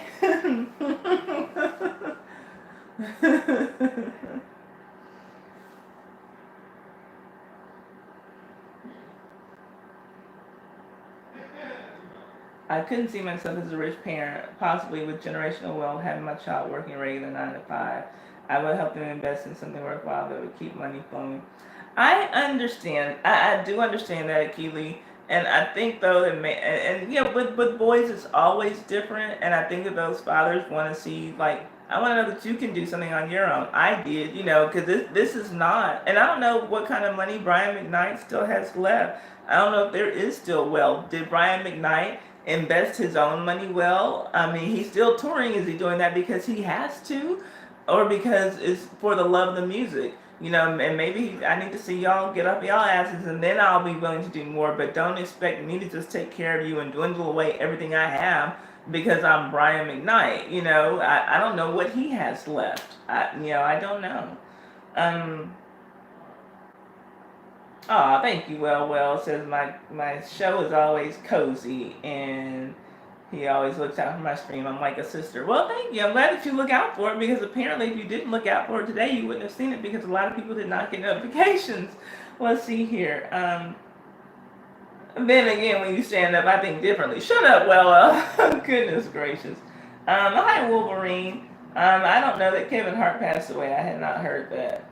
Let's see here. Black people are not in that position. They have to support if they are rich. Just checked in. Kevin Hart was injured in a crash. Hope he's okay. Yikes. Oh, no, I hadn't heard that. Y'all know how much I care about Kevin Hart. I don't wish anything bad for him, but moving right along. Let's see here. Future's baby mama. Okay, so have y'all been hearing about this?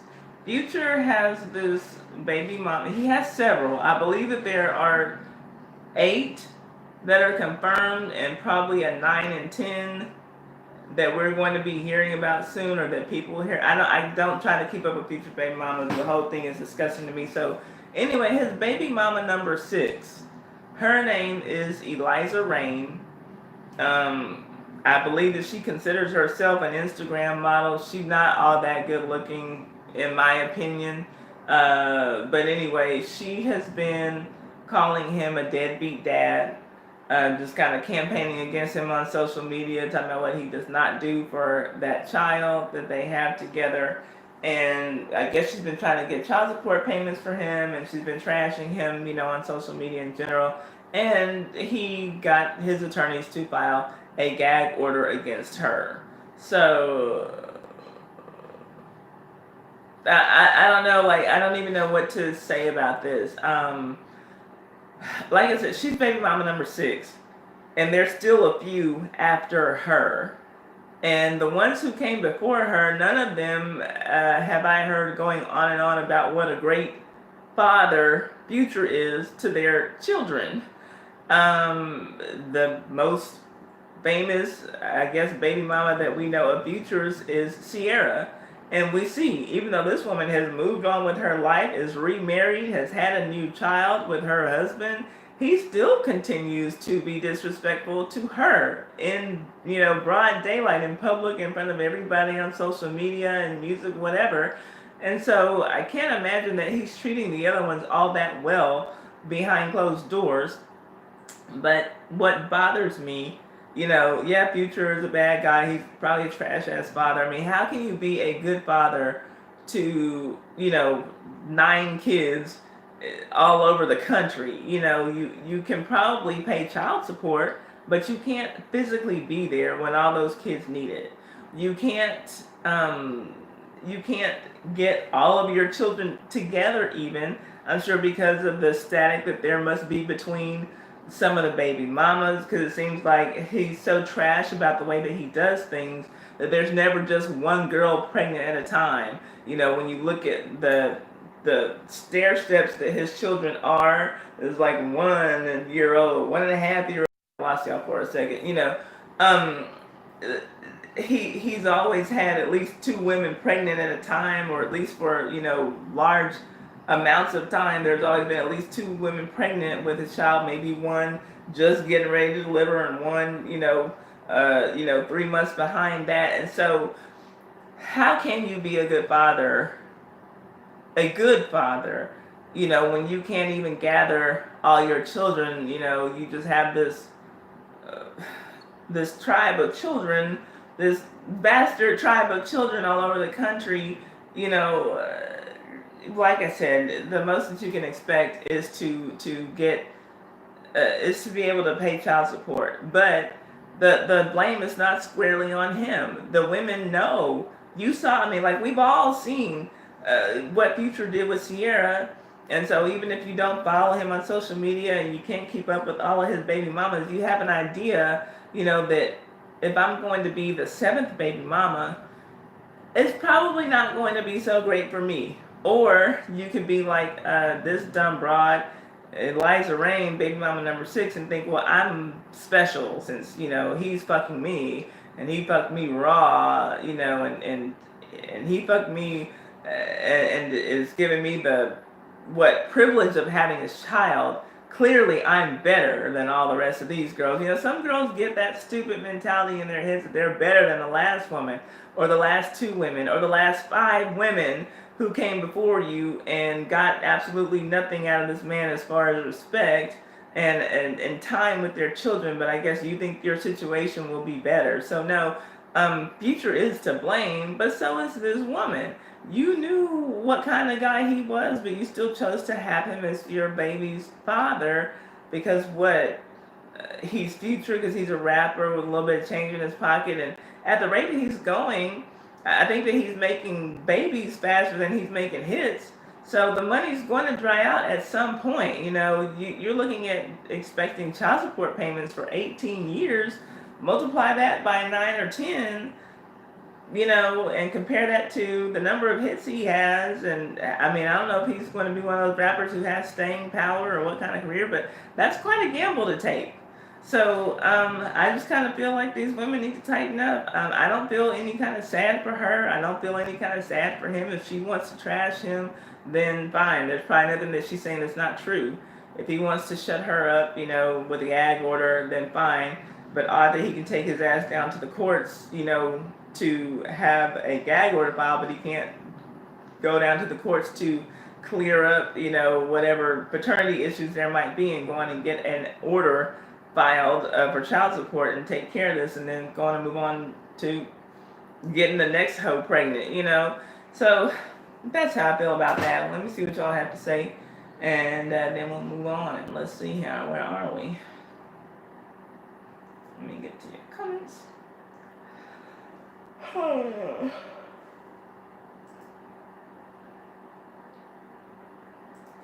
Okay, let's see here.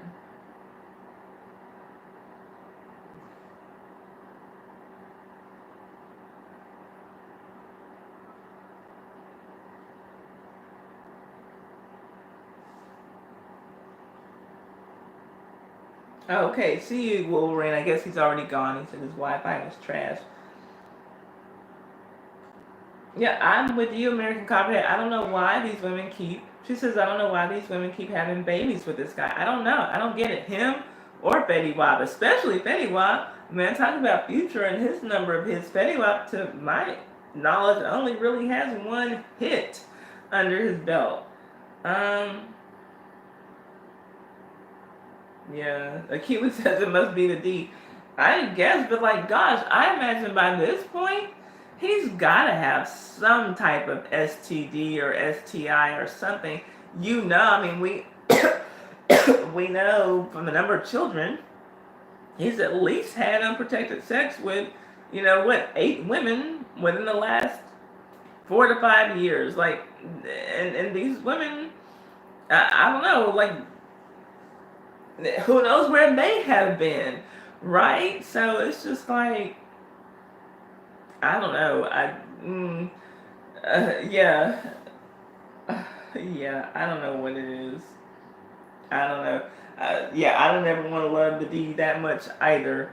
So much that you just get stupid and lose all sense of, common sense. And no, like this is bad. This is a bad look. It's my Twisted Life TV. She is in the house. How are you doing? So y'all know, I gotta pump up my girl. And I gotta get to her channel to watch. Are you going to do your Real Housewives of Potomac review tonight? Is it coming on tonight? Because sometimes Bravo will be janky on a holiday, or if even something else is on TV. So yeah.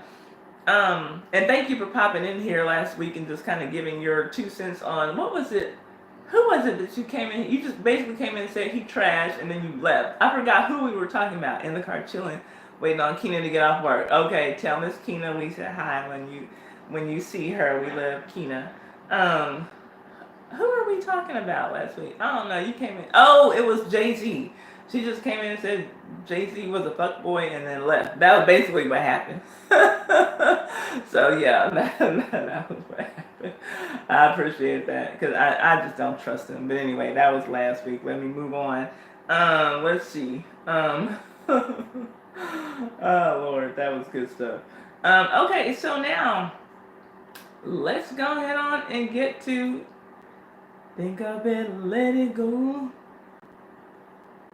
Let it go, baby, 'cause it looks like another love TKO. Let's go on and get to Mr. Teddy Pendergrass. That's right. Try to take control of the love, and love to control of me. When you lose all thought, sense of time, and have a change of mind. Taking the bumps and the bruises and all the pain of a 2-time loser. Trying to hold on, my strength is gone. It's just another sad song. But I think I better Let it go. Y'all remember that part? Let it go, baby, cause it looks like another love TKO. All right, so we talked about Teddy Pendergrass this week. Um, yes, definitely a DDMF. What's a DDMF? I can see you on the competition show with Rossman. Um, yes, Brenda Holiday. Yeah, Brenda Holiday is new here. So yeah, that Teddy Pendergrass video, that was actually a request, because y'all know I'm trying to do the old school tea videos now, and so I did my video on Al Green and the night that the boiling hot grits got thrown on him. Well, for 2 weeks, y'all, it's crazy. For 2 weeks, that video sat at like literally 200 views, and then literally Thursday, I think when I was on my lunch break, I started getting notifications. Like I had 4 notifications that there were comments on that video. I'm like, really? And so I'm reading. I'm like, okay, yeah. I'm like, is this the right video? Yeah, okay. And then I look, and like in the matter of me taking my hour for lunch and getting back to my desk, it had another 500 views. I'm like, whoa. And then so by that night, it had another 1,000 views. And I'm like, okay, so what's going on? So I literally reached out to Layla Lynn, and I asked her if she shared my video, and I just didn't know, because when she shared my Harriet Tubman video, that thing shot up like crazy, because I had like 90 views for 12 hours. And then she shared it, and like 5 minutes later, I had another, 500 views or whatever. And so I'm like, okay, then like that one ended up doing well, and I got a lot of subscribers from her channel for it. But then, so I'm looking at that, and I'm like, okay, so what's happening? And I went to Twitter, because I'm like, did Al Green die, or is he trending on Twitter for some reason? Like, what is making people come to YouTube and look at this old ass Al Green story? Because that happened like in 1974, so I wasn't understanding. And so when Layla Lynn, that's the lady whose YouTube class I'm taking, she emailed me back and she said no, she had not shared my video, but she said that YouTube was surfacing my video.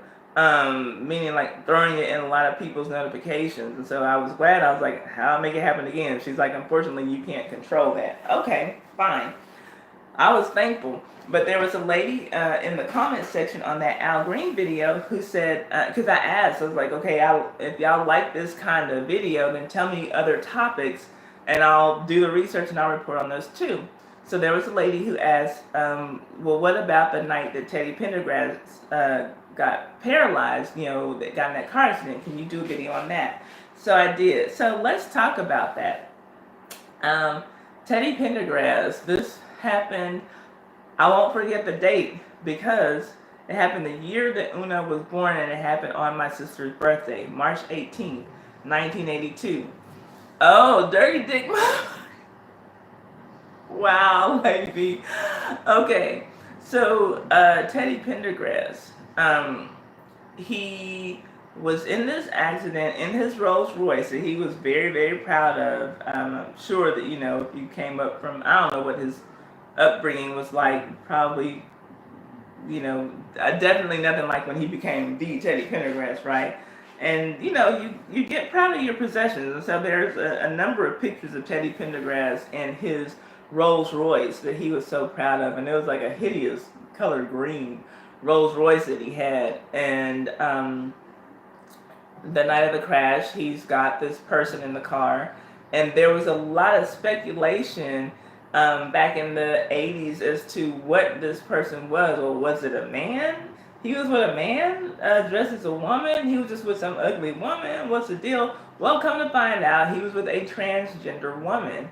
And in 1982, which was remarkable to me, a post-op transgender woman. I know that transgenderism has been a thing since forever, but I didn't realize that, at least in this country or anywhere really, that there were people having sexual or gender reassignment surgeries, as early as the early 80s. Like I said, this was 1982 when this happened, and this was already a post-op transgender woman who was with him. And now, according to her, she had met Teddy Pendergrass a few years before. She lived around the studio where he recorded a lot of his music. And she was a performer at a nightclub, and she had met him once, and was kind of.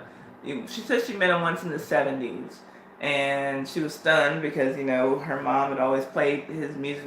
He was just a big name, back then, and so she met him on another occasion, and he offered to take her home, to give her a ride home, and she said that in his Rolls Royce that he was just so proud of, and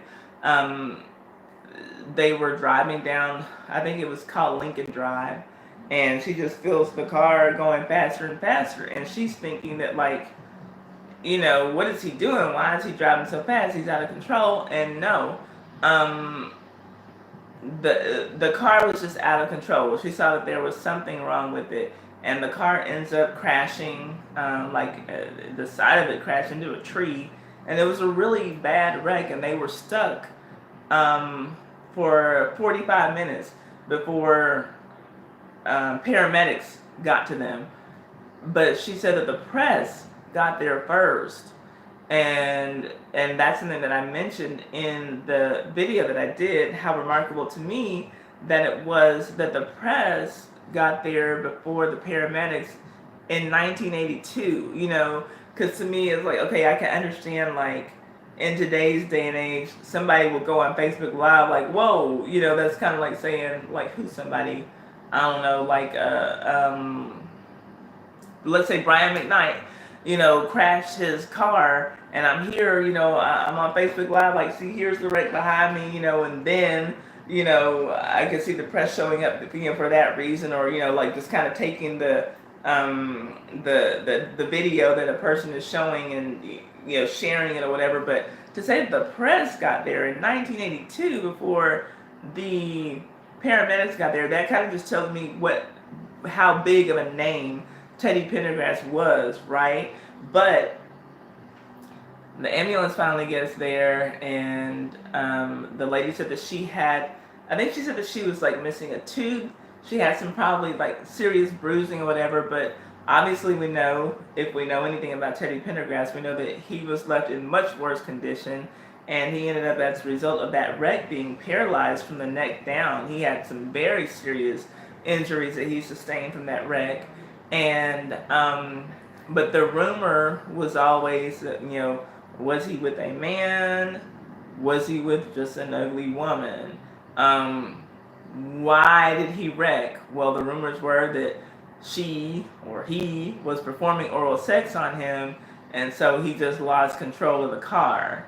And there even were rumors out that, by the time that the police and the paramedics got to them, that her head was in his crotch and his pants were down at his ankles. And she says that none of that was true. And that was kind of why she went into obscurity. It ended, she had just signed with a modeling agency, and so all of this bad press about her ended her modeling career before it ever started, and she just kind of went into this downward spiral. She said that her doctor was prescribing her Valium, and that made it easy for her to cope, but then it got to the point where she got hooked on them and just couldn't function, and then she became just a full-blown junkie, drug user, drug abuser. And so it took a while for her to heal. But surprising to me, though, that Teddy Pendergrass never reached out to her in all this time, because she says that it took 30 years before his mother ended up being the one to facilitate a meeting between the two of them. And I guess for her, she needed this for closure. I don't know exactly how much it wrecked her life, or or what, but after she met with Teddy Pendergrass, she said that it did give her the closure that she needed, and she ended up writing a book called "My Life Is No Accident." And I don't know, I did not read her book, I'll be honest. I saw that she wrote one, and I talked about the fact that she wrote one in the video that I did about it. But Yeah, so are there other rumors that you all heard about Teddy Pendergrass and that night? Like I said, I would love to have his side of the story, but he did die in 2010 um, from complications that had to do with colon cancer. So yeah, that's all that I know. That's all that I've heard, but I can't say that I know anything for sure, and I don't know if this woman's telling the truth. I guess if she is, I can't see any reason she would have to lie. But let me see what y'all have to say about it, and then we will do our Florida man story. Yay! Let's see here.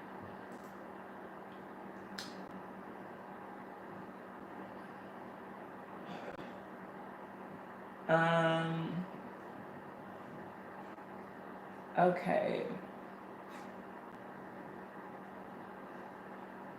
Okay, so that's where I came in, where Lady B was saying that Teddy Pendergrass was definitely a DDMF.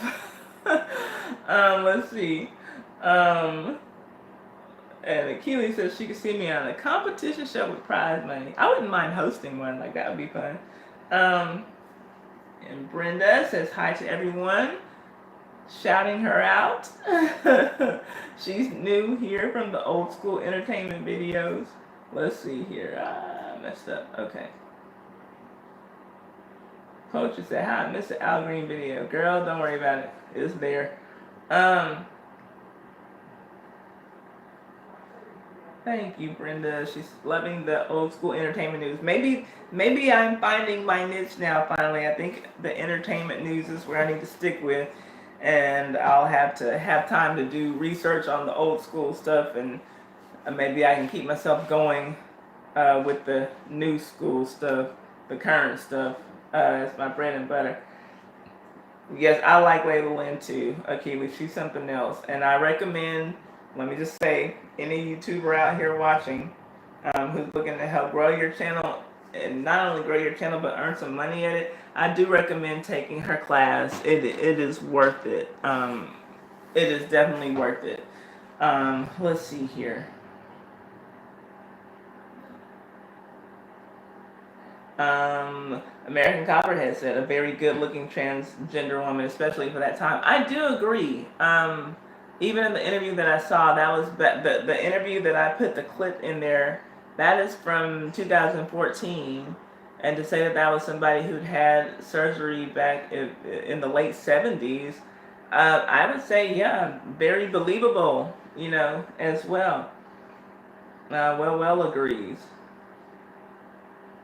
Brenda says, I've heard of transgender operations in the 1950s Canada. I did not know that.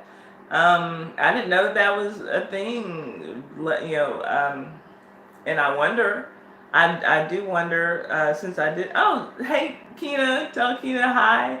I do wonder with the way that it still seems like, gender reassignment surgeries are fairly uncommon here. I wonder if this woman would have had to have gone to Canada or another country to get her surgery. I do wonder that. I can understand, but I cannot understand straight men for liking trans. Might look good, but to me, knowing it's a dude, that's a no-no. Well, I think that sometimes trans women look so believable as women that men are attracted to what they see initially because they are thinking that it is a woman. But I do think that once they know that that she was born a man, that there is a switch that's like, no, if it is a straight man. Now, I don't think that you can be a straight man. Let's have this as a topic. This would be a good call-in subject. Can you be a straight man attracted to a transgender woman? Because I'm fine with calling anyone whatever pronoun they want to be called, but there, to me, will always be a difference between a woman who was born a woman and a trans woman who was born a man. You can get your reassignment surgery, and some of them will go through and get the hormones and everything, but still won't do the chop. And a woman doesn't have a penis, you know. A trans woman does. A trans woman can, but I don't. I don't think that, and I think that still though, some of those trans women, even the ones who have penis, they look very feminine and they can look pleasing to men, and I think that men will be attracted. There would be an initial attraction there because like this is the first thing, you know. I see a woman, I see a good-looking woman, and I'm attracted to her. But like maybe once they know, you know, oh wait, that she was born a man, then the attraction will probably go away. Like I said, in my mind, if it's a straight man, I don't think that a straight man is going to be attracted to a person who was born a woman. We'll call her a trans woman, but I don't think that straight men are attracted to trans women beyond the initial physical attraction, if that makes sense. Let's see. That's understandable. You're a straight guy, but after all, to each their own, right?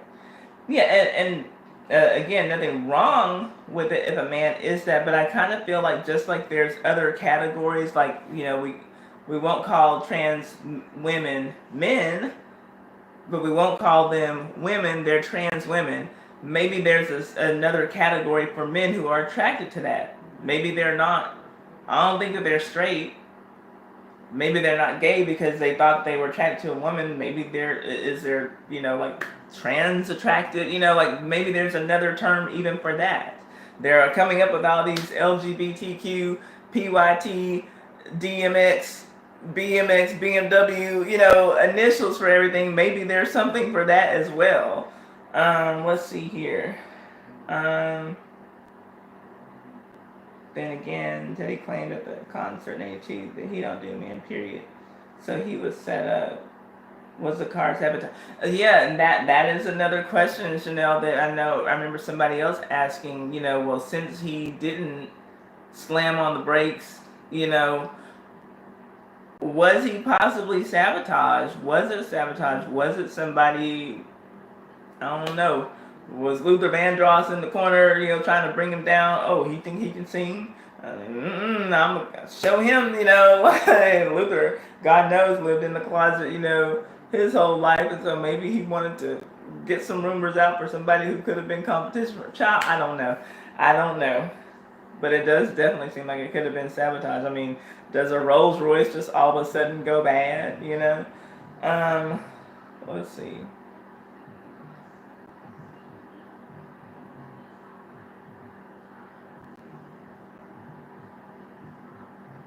Yeah, well, I know what you mean by that, and I think it's a legitimate question, and I think that it's kind of a gray area now, as you know, we're moving into an age where we're trying to normalize trans everything. Like we're living in an age where people are kind of just now getting used to understanding that gay people exist, and so now here's this trans thing, and we got to figure out how to navigate around this, and I don't know the answers. Yeah, it seems that when they become aware that they were born males and still want to engage intimately, that then they maybe realize they aren't straight. An awakening. I think that is for some, and I think that for some, like, I mean, we've seen those instances where straight men go out and kill trans women, you know, after they feel like they've been duped into falling in love with a man, you know. It's like, rather than accept, I might not be altogether straight, or I might love a man who looks like a woman, or whatever. I'd rather just kill you and be done with it, because I don't need my family and my church and my homeboys finding out that I'm fucking a man. You know, it's kind of, I don't know, it's so weird. It's so weird. Chanel, LOL, right? But talking about all my letters, girl, y'all, who knows? So that's all that I have, I think. Other than Florida man, y'all got anything else to say about Teddy Pendergrass? Any more rumors? Anything to add to that? Otherwise, we have a Florida man story coming up. Ouch. I just started getting like a pain. You always stop too early. That sounds like a complaint about somebody's sex life. Okay, let's see here. Florida man time. Are y'all ready? Gas stations in Florida are beginning to run dry. Oh, poetry, duh. Poetry is in Florida as well. Poetry and Kina. So we know that, okay, Akili, I didn't know that Akili was in Florida all this time. Sharn came in. She's been in and out. Poetry, are you and Kina okay? I don't know if she's still here. I know she was driving. She had a baby in the car. Are y'all still here? Are y'all okay? Because we're trying to figure out what Hurricane Dorian is doing. Last I heard, she made landfall in Northwest Bahamas, and I don't know if she's heading to Florida after that, Georgia, South Carolina. I don't know. So just let us know because we are concerned, about our Florida people. So, Florida man. Gas stations in Florida are beginning to run dry as state residents brace for the arrival of Hurricane Dorian. Hello, Nay. Girl, we have missed you. We're about done, but you know that Well was here pining for you. Thank you for being here. So, gas stations in Florida are beginning to run dry as state residents brace for the arrival of Hurricane Dorian. One of those residents is the notorious Florida man, who was spotted at a gas station on Friday filling up 9 buckets of unleaded and stashing them in the back of his SUV. File it under things that shouldn't have to be said. This is both illegal and highly dangerous.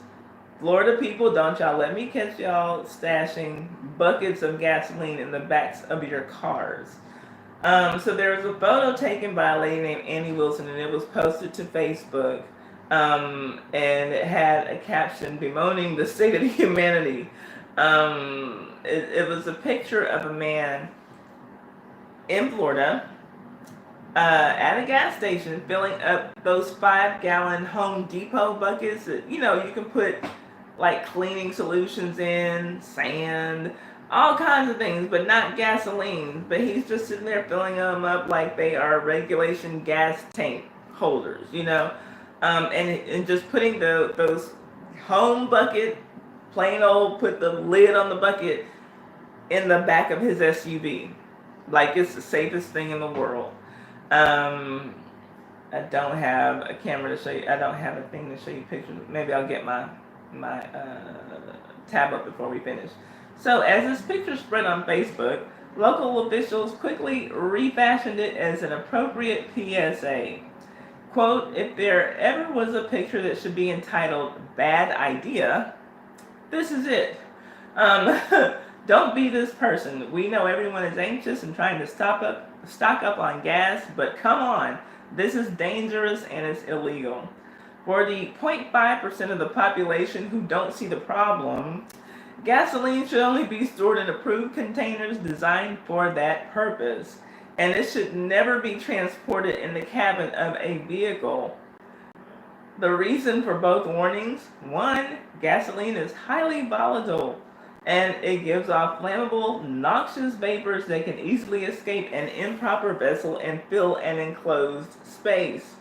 Enough fumes and single spark from a loose wire in that old SUV could trigger a massive explosion if the incapacitated driver doesn't land a DUI first. That shit will make you dizzy and, give you a headache. So anyway, all kinds of stuff.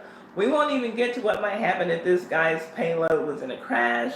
Suffice it to say, those snap-on lids wouldn't do much good. Those Home Depot buckets are useful for many things, but storing gasoline is definitely not one of them.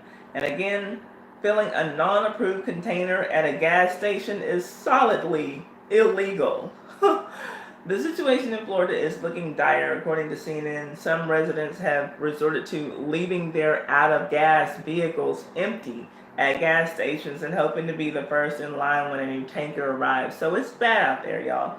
Hurricane Dorian is expected to make landfall as a Category 3. Now, this was a couple of days ago. Storm or greater, meaning sustained wind speeds well over 100 miles per hour, heavy rains, and flooding. Staying safe will be a whole lot easier without improperly stored gasoline endangering yourselves and your family. So, word to the wise Akili, Poetry, I don't know if you're still in here, and Sharn.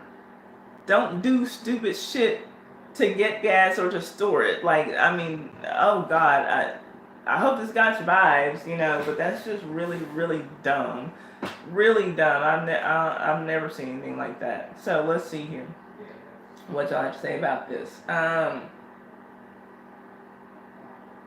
American Copperhead says, I thought there were laws against it. And you thought right. There were. Hold up. Let's see. I don't think we need to see the pic of his stupidity. Yeah, I mean, it's just as stupid as can be. It's the picture was as stupid as it sounds. Literally a man filling up buckets, Home Depot buckets, just regular 5-gallon buckets like people use for mop water. That's what he's putting his gasoline in. Nay West is up in a hurricane while living in Florida, and it's pure chaos. It's every man for himself. It truly is. I grew up in Houston, and hurricanes were just a part of life.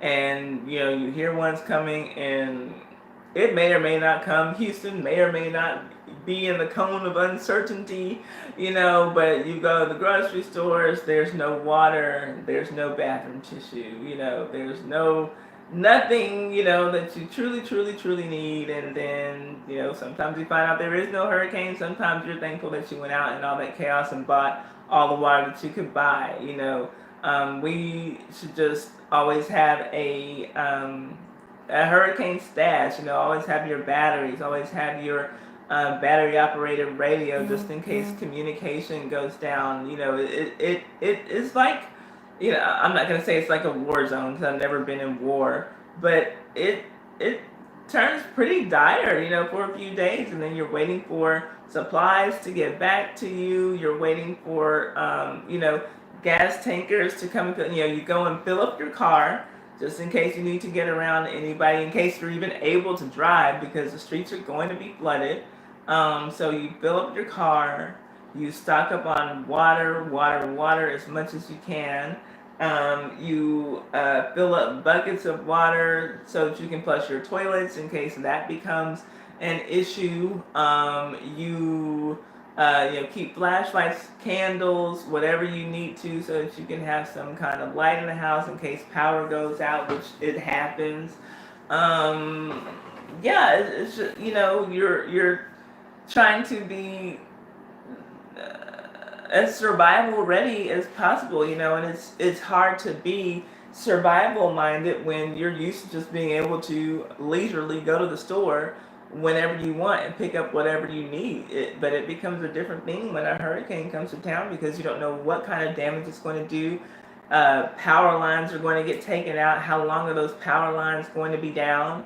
Again, gasoline. Well, now I got to go back to work, but I can't even fill up because tankers haven't been able to come through because there's so many trees down on the highway. So many things to think about, And so anyway, I'm with you. It is pure chaos, Nay West. You're right. Marion Copperhead says, wow. Nay West says, by the way, I'm out my mug. Are you drinking out of your mug right now? Because I just finished my water, and I was asking if y'all had, if anybody was drinking out of their mug because I had my water, but now it's gone. I drank all my water. I would have drank with you. Let's see here. Very dangerous of the guy with the buckets. Yeah, very dangerous. Very dangerous. Trump wants two rockets or hurricanes? Something? I'm not joking. I don't know what that means. Do the crank radios take batteries or are they powered by the crank? They're powered by the crank. Yes, also a good thing to have on hand is a crank radio. Yes.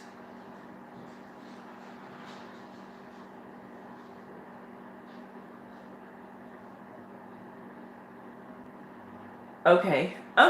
Well, that's all I have. Do y'all want me to, is Justice Hambrick still here? Because she was interested in the Paul Mooney story, and I haven't seen her comment. Is there anything y'all want me to go back over? Anything y'all want me to discuss that I have not discussed? Any videos y'all want me to show y'all or pictures? I can get out my tablet that's been charging during this whole stream. And glad you're drinking out of your mug. See, I missed my opportunity because I was drinking my water earlier and I drank it all. Flow. Before tornadoes, not hurricanes. The flow. Okay, you must be talking to somebody else. Okay, so anything else y'all want me to do? Y'all want me to get out my tablet and show y'all the pictures of the Florida man for this week? Do y'all want me to do anything? Because otherwise, if y'all don't, well, how about we go on and do the raffle, the mug raffle? And then if y'all want me to do something else, I'll do something else. I'll sing some Teddy Pendergrass. Trying to take control of the love to control me. When you lose all thought, sense of time, and it will change your heart. Okay, anyway. Let's do the raffle. Let's do the raffle. New names today.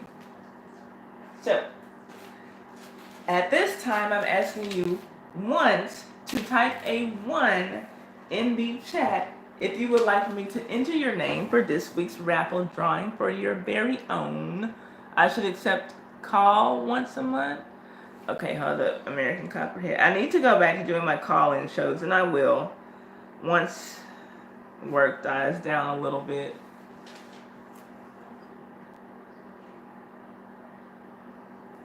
I have American Copperhead. Anybody else want their name to be entered for a chance to win your very own Sunday Funday mug? Brenda would love to see my dog. Let me, I have 2, and I will call them in here, Brenda. Oh, well, I'll call Uno to see if he'll. Uno! I don't know if he hears me. Okay, so far I only have 1 name for the drawing, and if that's the case, that makes it very easy for me. Hold up, let me see if I can get my log.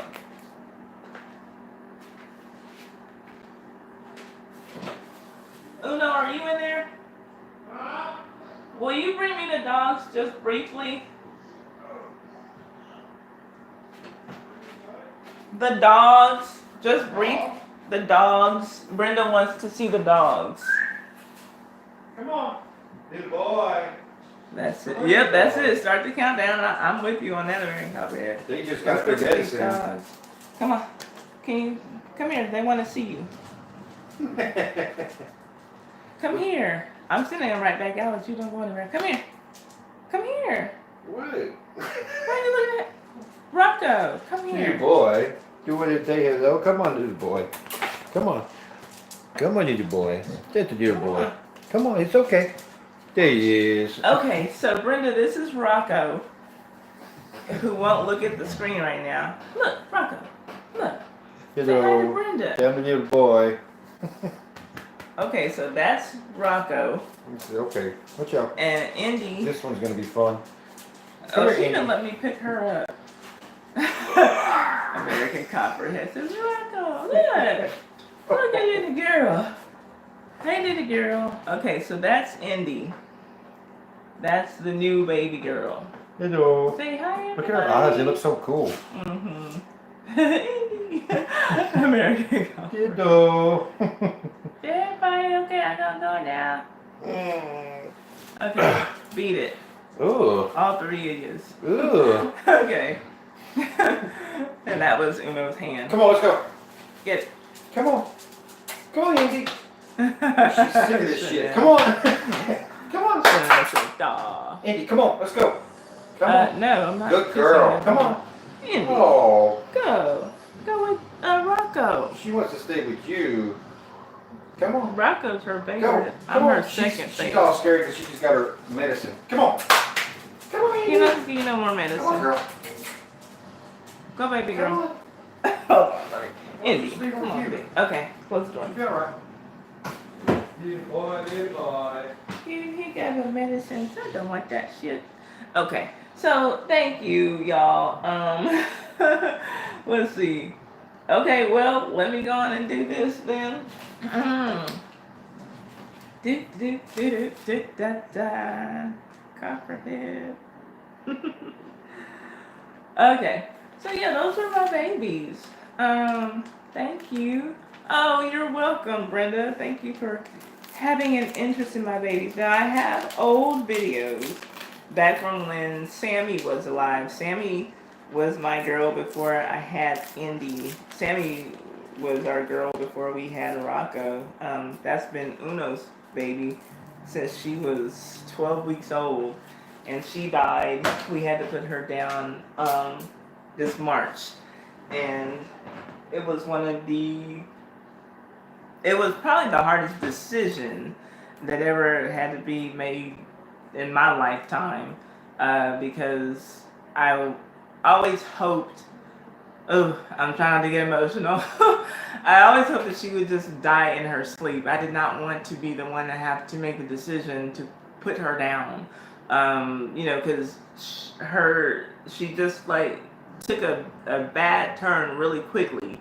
And then she would have days that were great, and then she would have days that were horrible, like so bad that she was like, I need to go in and put her down a day. But then the next day would be, hi Alicia. But then the next day she would be like perfect, like wonderful, running around the backyard and everything. And so it's just like that was what made it so hard. Like if she had just like continually just got worse and worse and worse and worse every day, then I think it would have been a lot easier. Not a lot, but easier to make that decision. But because it was so much back and forth, and then just one night, she had the worst night, and the,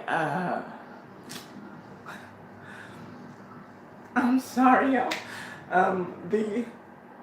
The sound of her crying still haunts me to this day, and I knew like, okay, this is it, like we gotta get her to the vet like in the morning, and do it. So anyway, she was with me forever, and I do have videos of her, Sammy and Rocco. I have videos of Sammy and Rocco on my YouTube channel, because last summer I was having them test out different doggy treats and all kinds of stuff. So there's video of my other little baby girl. And I do obviously miss her. Haven't really had the time to properly grieve, So anyway, I miss her, and I'm not trying to bring y'all down. So that being said, 1, 2, 3, 4, 5, 6, 7, 8, 9, 10, 11, 12, 13, 14, 15, 16, 17, 18, 19, 20, 21, 22, 23, 24, 25, 26, 27, 28, 29, 30. 1, 2, 3, 4, 5, 6, 7, 8, 9, 40, 41, 48, 42. Okay, let's see what name I pulled out of here. It's American Copperhead. Please DM me your address on Twitter so that I can send you your mug. There were no other names because she's the only person I saw type a 1 in the stream. So, congratulations to American Copperhead. Thank you for being here, Alicia. I love it when you come. That's that. Okay. Oh, well, I missed you. I'm sorry. But you won already, and you gave Nay one as well, so I don't feel bad, because you ain't doing it. No, you didn't. I'm looking right now. If you did, then YouTube missed it as well. No, I don't see yours. So stop lying. Either you're lying or YouTube doesn't like you, because it's not. I'm reviewing my chat right now, and I don't see it in there. So that's it, y'all. That's all that I have for today. So do y'all want me to to get my my tablet out and we can look at some videos of something? Do y'all see? I missed it. See, even American Copperhead is vouching for you, well. But I promise you, I'm looking through this right now through my chat, and it's not showing up. I would tell you. Y'all know I don't have a problem admitting when I'm wrong. but I don't have a problem. But it's literally not in here. The only one I got was American Copperhead. So I'm sorry, I'm not trying to be ugly. Hey, I'll go back and give you your earnings if you want them from the game, because y'all well did win our game today. So oh, he would have given it to her anyway. That's sweet. But he did win IDGAF today. He won $20, which we're gonna carry it over. Like I said, the channel's getting bigger. So here's all effects. $20 for next week.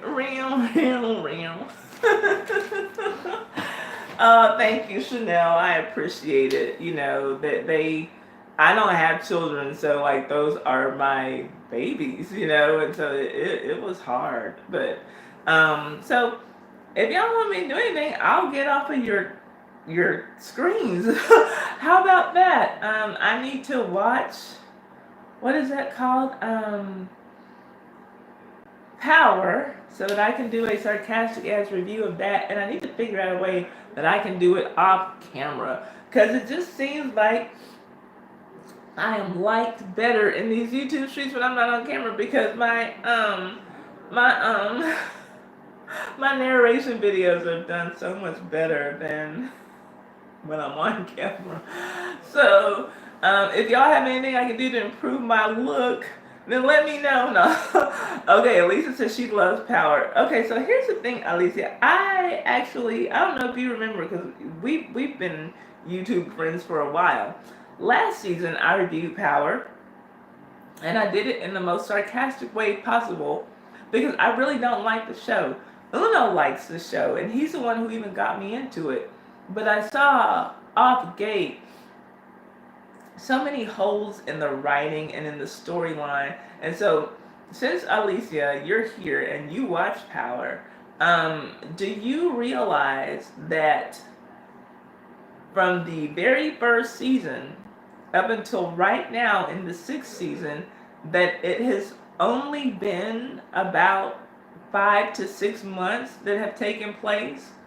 Each season is about a month that has time, the time span. Each episode is about a day or two in the life of these ridiculous ass people. And so that was my problem with it, because they decided to cast 3 very young children in this show. The twins, Tyreek, and the little girl who got killed. I can't remember her name, even though I'm going back and I'm watching old episodes. So what happens at the end of every season, the very next episode of that following season starts on the same day. It's like minutes later, right? And so I was looking at the show and like about, because I binge watched it with Uno when I first, and Courtney did confirm this. Courtney Kemp did confirm this about the timeline of the show. But she got mad when she was challenged. Well, why are these kids so old now? Because the kids started out like 10 years old, but they end up like 15, 16 years old, right? But Courtney Kemp, instead of saying that was a flaw, that was a my bad, and oops on my part, she arrogantly responds, well, I mean, kids have to grow up. Really? Well, you could have recasted, you could have kept like the same 2 kids for 2 seasons, because, if you're 9 or 10, you don't look very different from, 9, 10, 9, 11. But then recast a different group of motherfucking kids if you want to be consistent with this storyline. But these kids are, now they start out 10, they should be 10. Tyreek shouldn't be 16 years old dealing drugs. Literally what you have is a 10-year-old running around dealing drugs is what you have, Courtney Kemp. And I'm looking at it because I binge watched this with Uno. Like, I binge watched the first 3 seasons, and I'm like, why is it still winter? Like, I haven't seen not one tank top, this whole show, like this whole series. Like, why are they still wearing heavy jackets? Because it's only been a few days, from last season. That's why.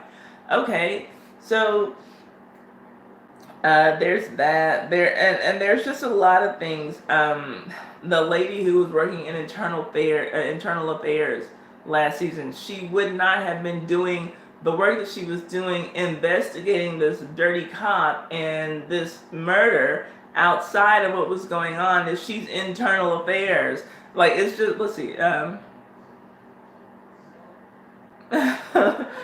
Yeah, that's a yeah, and see, Lady B, that's the thing. She says that's a mess. I suppose most people just watch TV for what it is, unrealistic and without question. By the way, a 10-year-old dealer in New York might not be far-fetched, and I get that. Only this don't look like a 10-year-old, and then they ended up having the kids.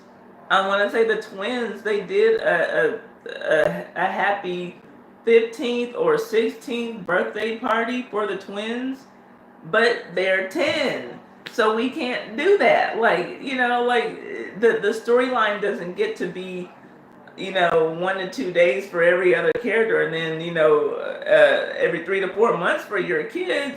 So it's just like, girl, you don't get to do that. So because of these types of major flaws that I've discovered in this show, when I review it, I do review it from a very satirical standpoint, because I can't take it seriously, and so people who really love the show and are down for these characters, they're not going to like what I have to say, and they're not going to like the way I deliver it. So mine are just kind of funny, just like, oh gosh, did y'all see this shit last night? Like, that's kind of what my review is like. So yeah. Anyway, that's that for that. What else? I'm going to my next old school tea story, since that's becoming my lane on YouTube. I'm seeing people like when I do that. And if y'all have suggestions for me, or like if there are things that y'all heard about and like y'all not clear on the details and y'all want a novela with dope dealers, it is, especially with the way where they throw in the Spanish too. It does kind of feel like a novela. Oh my gosh, did y'all ever watch la novela Maria del Barrio? It's like absolutely crazy. It was so ridiculous, but it's so funny, and it has like one of the most ridiculous scenes of any novela or soap opera ever. One of just the most ridiculous scenes in the history of television ever. Are y'all familiar with that? Maria del Barrio is God. What's okay? So dang, what is? Oh, I can't remember all the names. I gotta go back. Oh well. Anyway, maybe I'll do an old school story about that. But the show's ridiculous. But anyway, I remember Fernando, Nandito. Okay, whatever. I'll have to go over that. Okay, never mind. If you haven't heard of it, it's absolutely ridiculous. Maybe I can find a clip of it and analyze it on my channel or something. But so my next old school tea. They sold cocaine on Young and the Restless. And see, I never got into those soap operas. My grandmother used to watch Young and the Restless, but I never liked daytime soap operas. Young and the Restless, Days of Our Lives, General Hospital, I know the names of them, but I never watched them. That was just always boring to me. I never liked the idea of like having to feel married to a TV show to stay in touch with what's going on. Like I don't like that. So, but the thought of that is funny. What was I gonna say? Victor would be the godfather. See, I'm lost.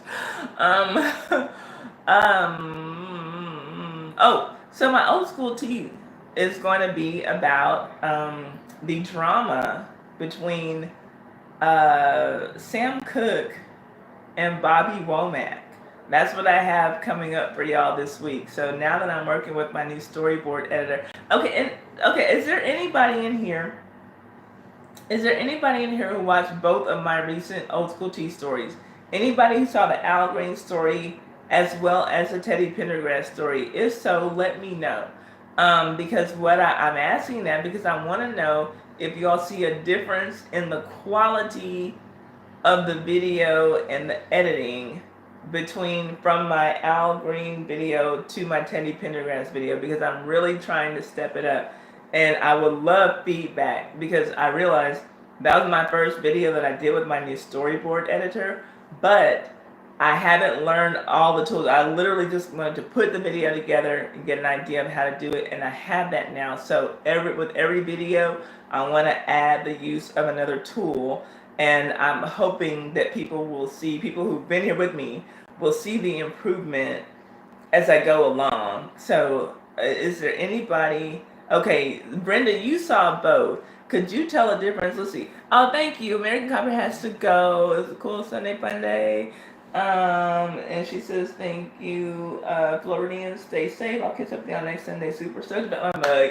Absolutely. Thanks for conceding. well, that's sweet. Okay, I have to go back and check if I notice a difference. Okay, thank you, Akili. And if y'all have suggestions for me, things that y'all think can improve, well, hey, Ty, what if you do this? You know, if you transition this way in between photos or whatever, I'm open to suggestions. I have to get caught up on all that. It's been a busy week for me. Hey, understood. I'm just glad that y'all are here. And, yeah, so nobody noticed a difference. It's all good. Y'all gonna notice a difference because I am working with that stuff. So I'm going to, like I said, with each video, I'm going to add the use of another tool, and hopefully people will be like, this girl. See, Brenda said that she could see a difference, and I think that those were Brenda's first 2 videos that she ever saw on my channel. So my Al Green video, definitely very rough. I used Screencastify as my only editor, but with my second video, I used Screencastify to capture my images and my video, but then I used my storyboard editor to edit everything. So it is what it is. I'll be working with that storyboard editor further I want to bring y'all better stuff during the week when I'm not on the live stream. I want to bring y'all something that's just amazing. That's my aim. So, hey, United 365, another awesome YouTube channel, y'all. So if y'all looking for the party, hey, where the party at? Bottles and models, some holiday, some Bacardi at. You know I can't forget about my thugs and all my girls up in the club. The party's where you're at, just let me know. Okay, so anyway, you're not ready 365. If you're looking for a YouTube party, just some good music. And his wife, Mrs. LP, is kind of manning the chat as they go along. Then check them out. Very supportive. And when I have topics to discuss about race and race relations and interracial couples, those 2 people, they really come through with excellent commentary. And that's an interracial couple, black man, white woman. And they get it. And I just really love having them around. They are very, very awesome. So yeah, check them out. Love them. Andy Griffith and Nash. I couldn't see him being like, I bet. When I was a young kid when that came out. But I listened to that anyway. Brenda said, no career, I'm still saying. Thank you, Brenda. You know, I like to warm up my little vocal cords and give y'all a little something from time to time. But yeah, and one of these days I'll actually know the lyrics to one of the songs that I sing. But yeah, that's all that I got for this stream, y'all. I appreciate y'all for being here, and I am going to work my butt off to keep bringing y'all better content. The money that I make from YouTube, I just invest into my channel, whether it's for equipment, software, into y'all, to give y'all gifts, whatever. That's what I do. Like, y'all have no idea probably how important y'all are to me. And just to be here on a Sunday and to be able to interact with y'all, to know that y'all are taking a chunk out of your weekend, and all of our weekends are too short, let's face it. To know that y'all are taking a chunk out of your weekend to come and just sit here with me and entertain me while I make jokes and make myself laugh. And hopefully you know, it means a lot to me. So So that's why I want to give y'all the best that I possibly can. I don't want to just throw stuff out there just to say that I'm putting content out there, you know. Um, wow, and see, and that's I believe it's in Amsterdam. I have people, you know, who come here on a regular basis. A lot of people in the UK who come here on a regular basis. And I know it's like time for them to, you know, be the sleeves of they can get up for work on, on Monday morning, you know. So it means a lot. The you're not ready. 365. Stop. Thank you. I always come back. I come through with throwback lyrics when I have the lyrics in front of me, Lady B. So actually, I'm gonna pull up the lyrics for Love TKO because I tried to sing it. You not ready 365. Thank you very much. I appreciate that. You know you don't have to do that, and you know I've been trying to get my PayPal set up because for whatever reason, and I don't understand it. Has anybody else had this problem with your channel? When I try to PayPal you, it just won't let me do it unless I have a PayPal balance. And so, like from my bank, because usually when I use PayPal, the money comes out of my bank account, but it won't let me do it. But I went through a step so that I can verify my account. It's making me do all this shit so that I can, because I love y'all. Like, I really do appreciate you and your wife, and so thank you. Like, you did not have to do that, but you made my little YouTube day. I appreciate that. Let's see. I'm making 30 videos next week. Thanks 365. What is it? Funday sober. Wait, what? What am I saying? Hold on. Oh, afternoons. Andy Griffith with my grandpa. That's sweet. There's a guy at my job who looks like Andy Griffith, and that's not a good thing. Let's see. Oh, thank you so much, Brenda. Like, I truly appreciate that. Like, y'all don't have any idea, especially when a new person comes, you know, like, cause like you know, all of y'all, like, we've been talking for a while, you know, and Chanel is new. She's relatively new. She's new enough, right? But like, you know, y'all are my usual, so y'all get like y'all understand Thai, and I know Thai is not everybody's cup of tea. I understand. So when I get new people like Chanel and Brenda coming in and telling me that they appreciate what I do, how I am, they enjoy me, I really do. That really means a lot to me. Nay West says I gotta get back on IG. You mean like me posting on IG, or like I need to get back on there so I can get some more stories? Is that what you? Which one do you mean, Nay? Because I would say both are true. I haven't been posting, but I gotta get it right before I get on IG. Y'all see with them. Not that I want to compete with the IG models, but them girls be like on point on IG, and I'm just not there. Let's see, Brenda, me too. Oh, hot, lovely mess here. And yeah, again, y'all, my Florida people, y'all just stay safe, please. Hold up. Love TKO lyrics. Okay, I'm gonna sing y'all out. We're gonna do this 3 hours even. I need some water. Oh, both, Nay West. Okay, I got you. Yeah, but both, you're right. Because y'all saw I only did one video this week. Looking back over my years, I guess I shed some tears. Told myself time and time again, this time I'm gonna win. I don't know if I'm doing this. But another fight, things ain't right. I'm losing again. I don't know. Takes a fool to lose twice and start over again. Well, I think I better let it go. Cause it looks like another love TKO. Oh, ho, ho. I think I better let it go. Let it go, baby. Cause it looks like another love TKO. I love this song. Okay, hold up.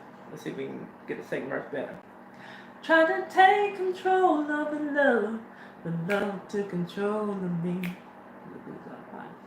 'Cause you lose our thoughts, sense of time, and have a change of mind. Taking the bumps and the bruises and all the things of a two-time loser. Trying to hold on, my faith is gone. It's just another sad song. But I think I better let it go. Let it go, baby. 'Cause it looks like another love TKO. Oh, I think I better let it go. Let it go, baby. 'Cause it looks like another love TKO. Okay. That's it. Cause yeah, this cuts off actually. Oh, okay. The third verse is the same. Try to take control of the love took control of me. 'Cause you lose our thoughts, sense of time, and have a change of mind. Taking the bumps and the bruises of all the things of a two-time lose. See, I'm trying to hold on, my faith is gone. It's just another sad song. And I think I better let it go. Y'all remember you hit the high note. 'Cause it looks like another love TKO.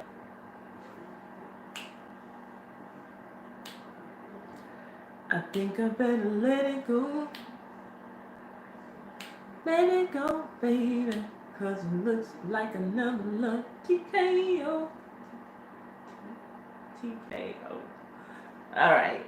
That's it. Ooh. I don't want to do the backup parts. Okay. That's it, y'all. We have 3 hours, so I'm going to get off of here. Let me see if y'all have any comments I need to see before we go. Let's see. My cheeks are biteable. Boy, hush. Every time I hear this song, I think of a crackhead from the movie New Jack City.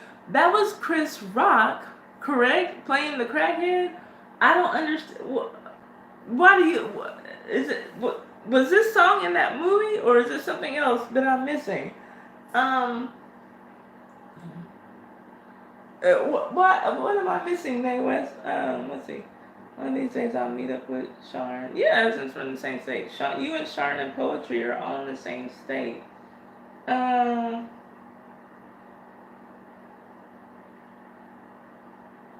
I mean, face, cheeks, hush. Y'all crazy. What are y'all talking about? I'm lost.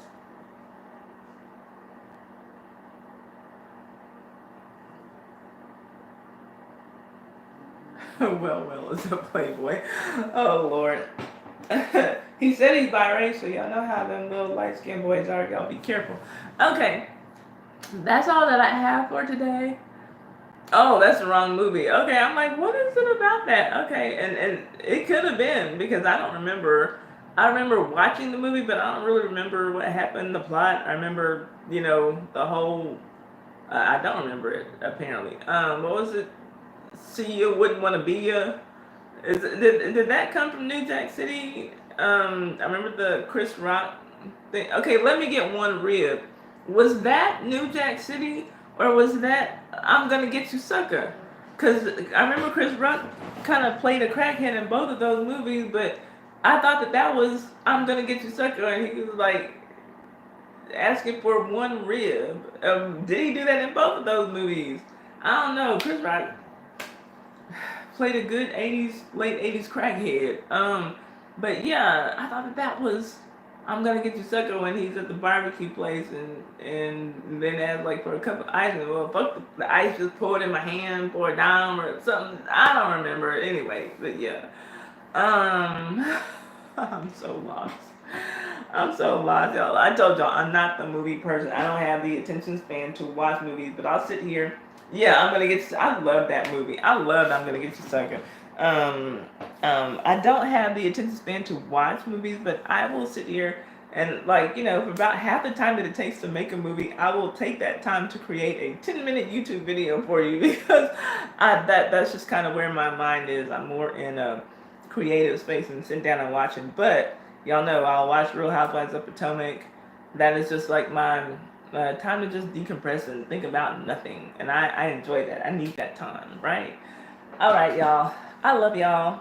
I will see y'all later.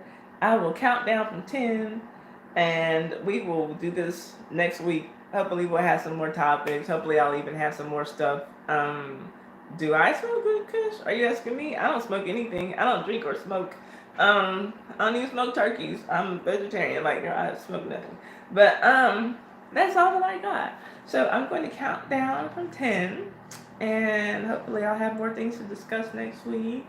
And thank you once again. I don't know if he's even still in here, but You Not Ready 365. Thank you for my super chat. I can't remember the last time I got a super chat, so I appreciate that. That helps me with doing these prizes for everything.